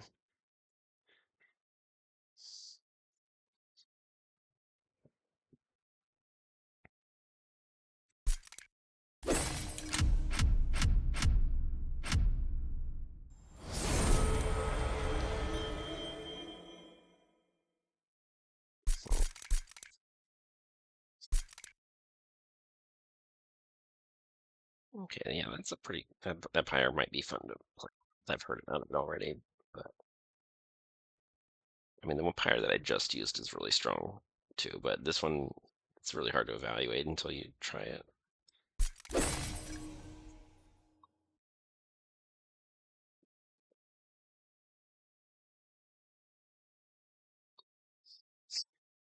It's pretty goofy. It's probably strong. It's probably strong. It just doesn't have any like scaling permanent whatever. It's just I don't know, replacing like permascaling with getting to see getting extra card rewards. I'm not sure. It might be good, but it's extremely front loaded, and then it does it actually carry you through the entire run. This one might be trickier than it looks, so I'm not sure.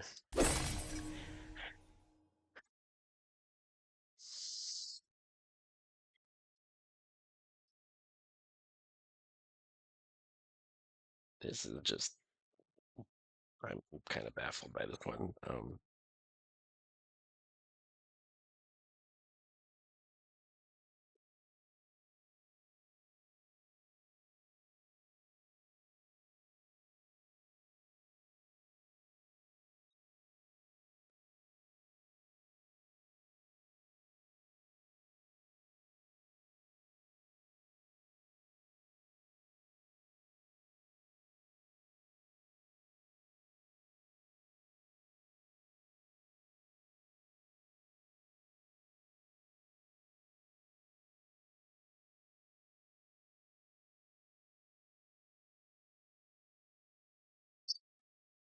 Again, I was just closing thoughts here. Okay, this one, I guess if you have 40 cards and 10 of them are blights, or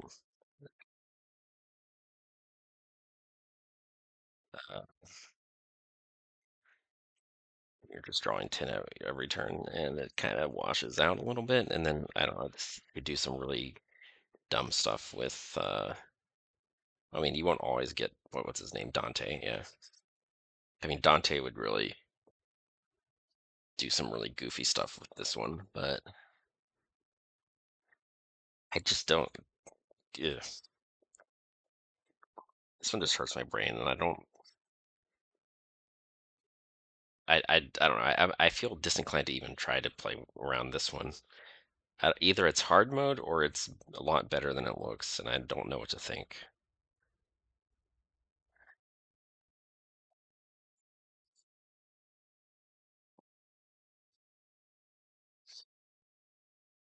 But I feel like with this one, the more card rewards you accept, the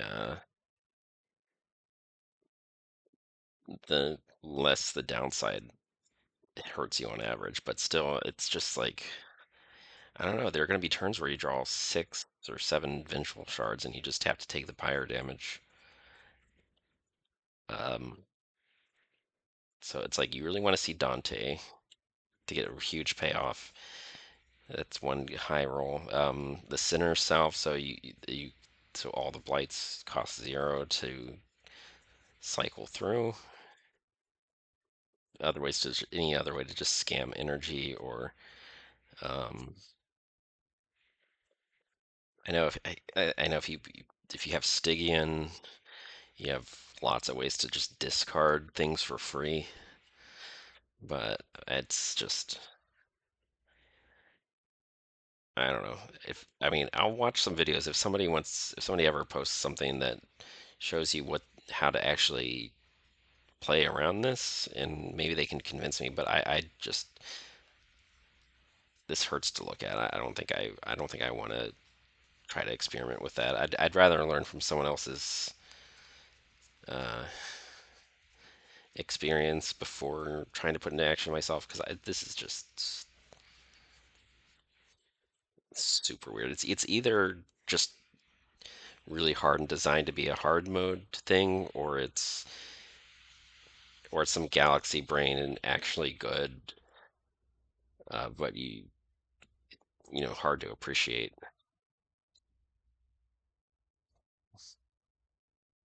I don't know. That one's just really scary. Okay.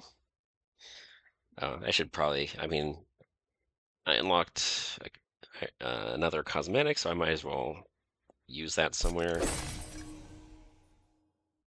And there we go. I have a gold border on Bone Dog, which I guess is pretty important. It's like,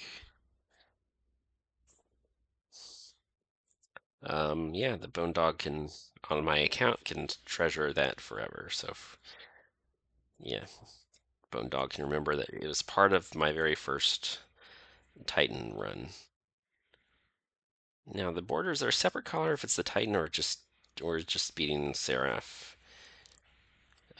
Is that good enough? And the other thing I don't know is if you unlock if you go all the way to the Titan fight but lose at the Titans, do you no longer get the borders even though defeating Seraph was the benchmark that you would have had to pass to get a border in the first place? So I have a lot of questions about that. I don't know, maybe if one of those questions I can.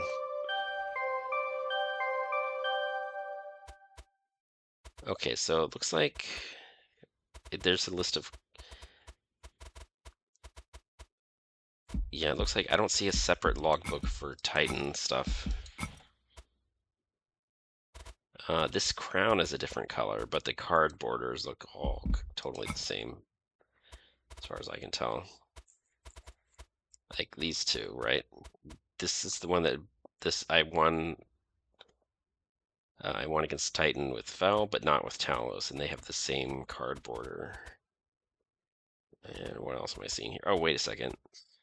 This is a card that I had this run. This is not a card that I had this run, so it is different. It looks the mastery border, they look the same, only more so, is I guess how I would describe it.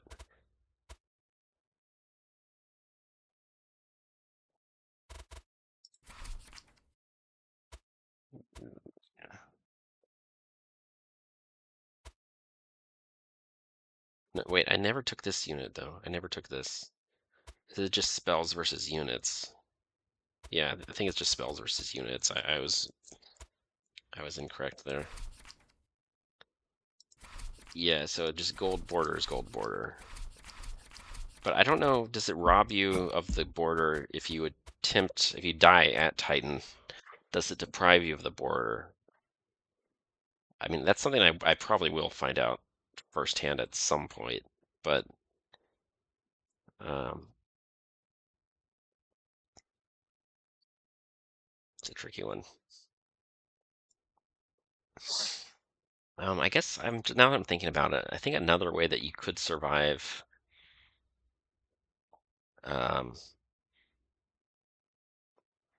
well, it would only prolong it, but if you had Pyre healing uh, upgrades on your spells, that's another way you could stall the fight longer, but you could only get like 3 or 4 healing per turn. So you would want to be at, yeah, I don't know. That's something I have to research. Like, or have people, is there supposed to be a way to survive that is like, because I think they chewed through like 80 health by the end there, and that was no joke. Um, so like melee weakness is the biggest way to accelerate the damage on the top floor, or in the pyre room actually.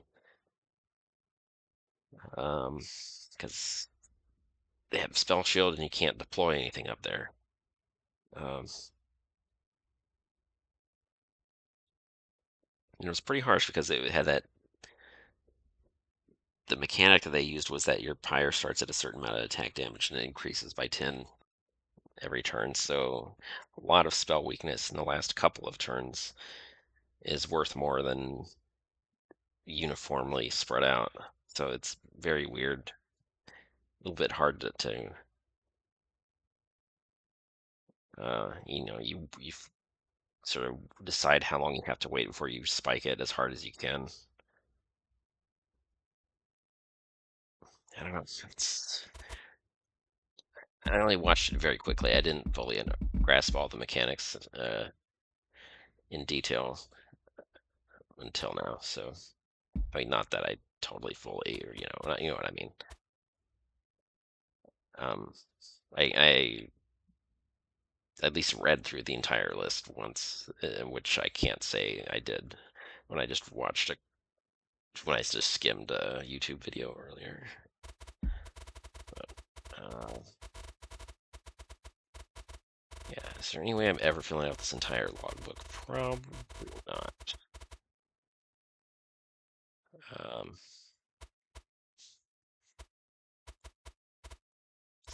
every clan combo and then with both champions. There's just no way I'm even scratching the surface of this.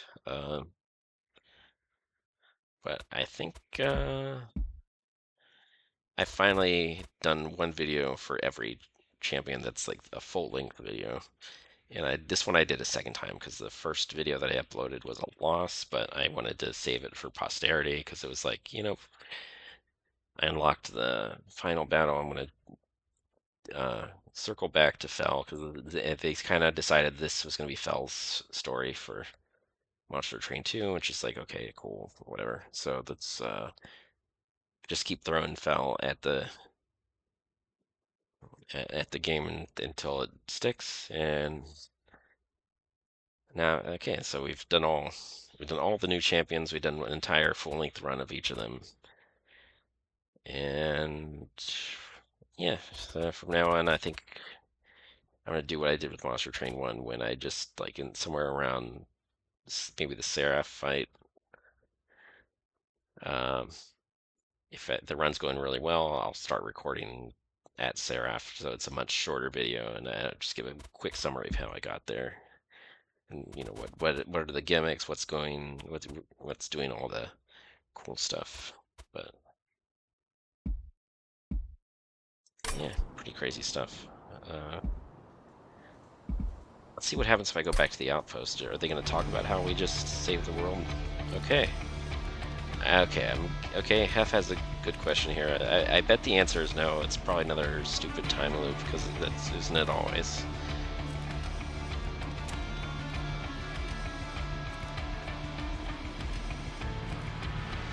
So what do we get to do this 180 times? If so, then I'm gonna have to just watch on YouTube somebody else who did it because it's not gonna happen here. Soon. Okay. Yeah, of course not. Blah blah blah. Time loop. Time loop. Time loop.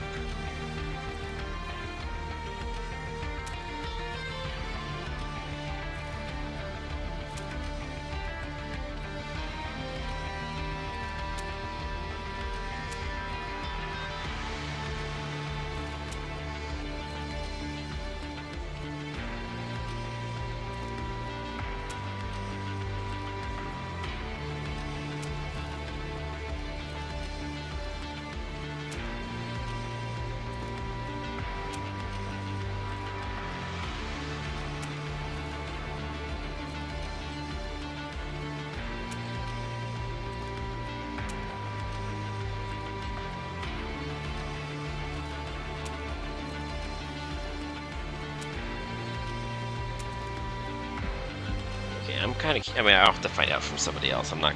Somebody else's. I like. You know, it'll probably only be days or maybe weeks until somebody really dedicated does all 180 combinations. But I'm kind of curious. Is there like, are they teasing that there's a true ending when you actually fill out the whole logbook?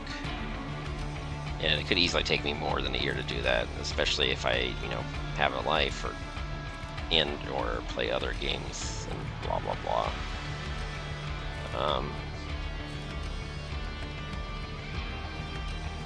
And I don't mind. It's like, sure, somebody else can do that and post the video of whatever happens, but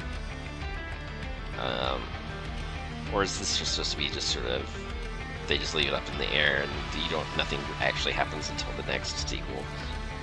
I wouldn't be surprised if they did that either.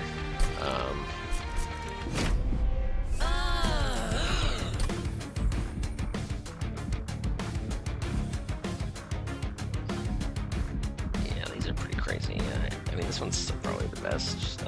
I mean, this one's good too, but this one has a lot of potential. It's just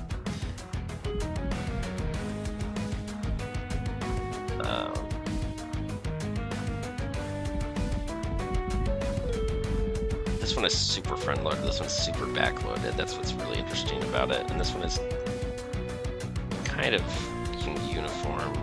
Gives you a little bit of every ring you get a pretty good chunk of benefit, but in a little chunk like that. Somebody fill out your logbook and tell me what happens. I'll have to keep checking the internet. It probably won't be long because some people play the game much faster than I do and have a lot more time to dedicate.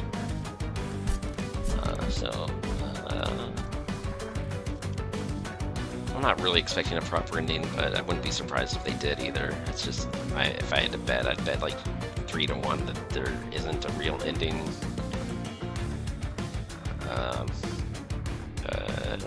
Who knows? I don't know. We'll find out. Yeah, it's pretty good. Glad it only took. Glad it only took us 2 tries. It wasn't easy, but stuff went kind of hard.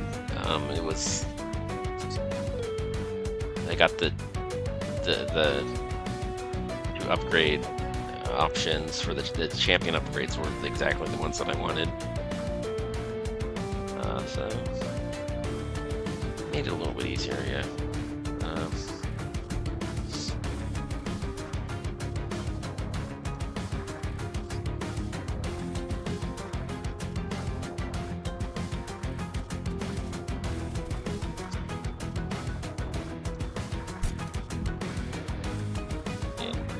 Okay, I guess I'm just about done here.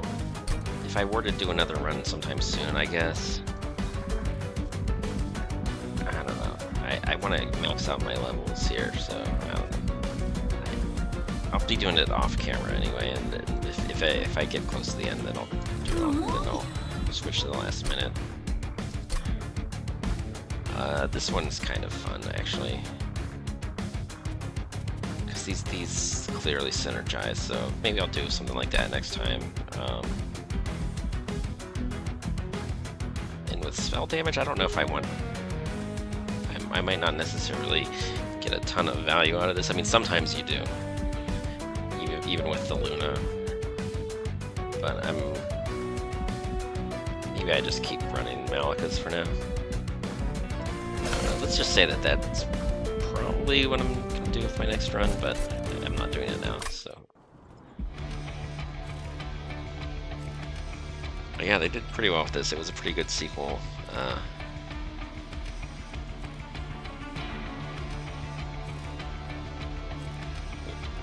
Yeah, a lot of good stuff about it, and it's nice that you actually, a lot of times you do have multiple floors. I know that this was just a single floor, but the Banished are a little bit special. They really like to overstack one floor.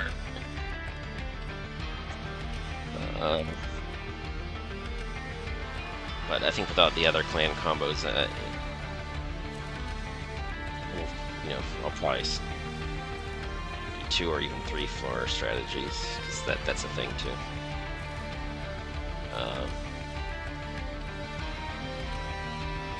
Yeah, pretty neat. That's it. Good stuff. Monster Train. Monster Train.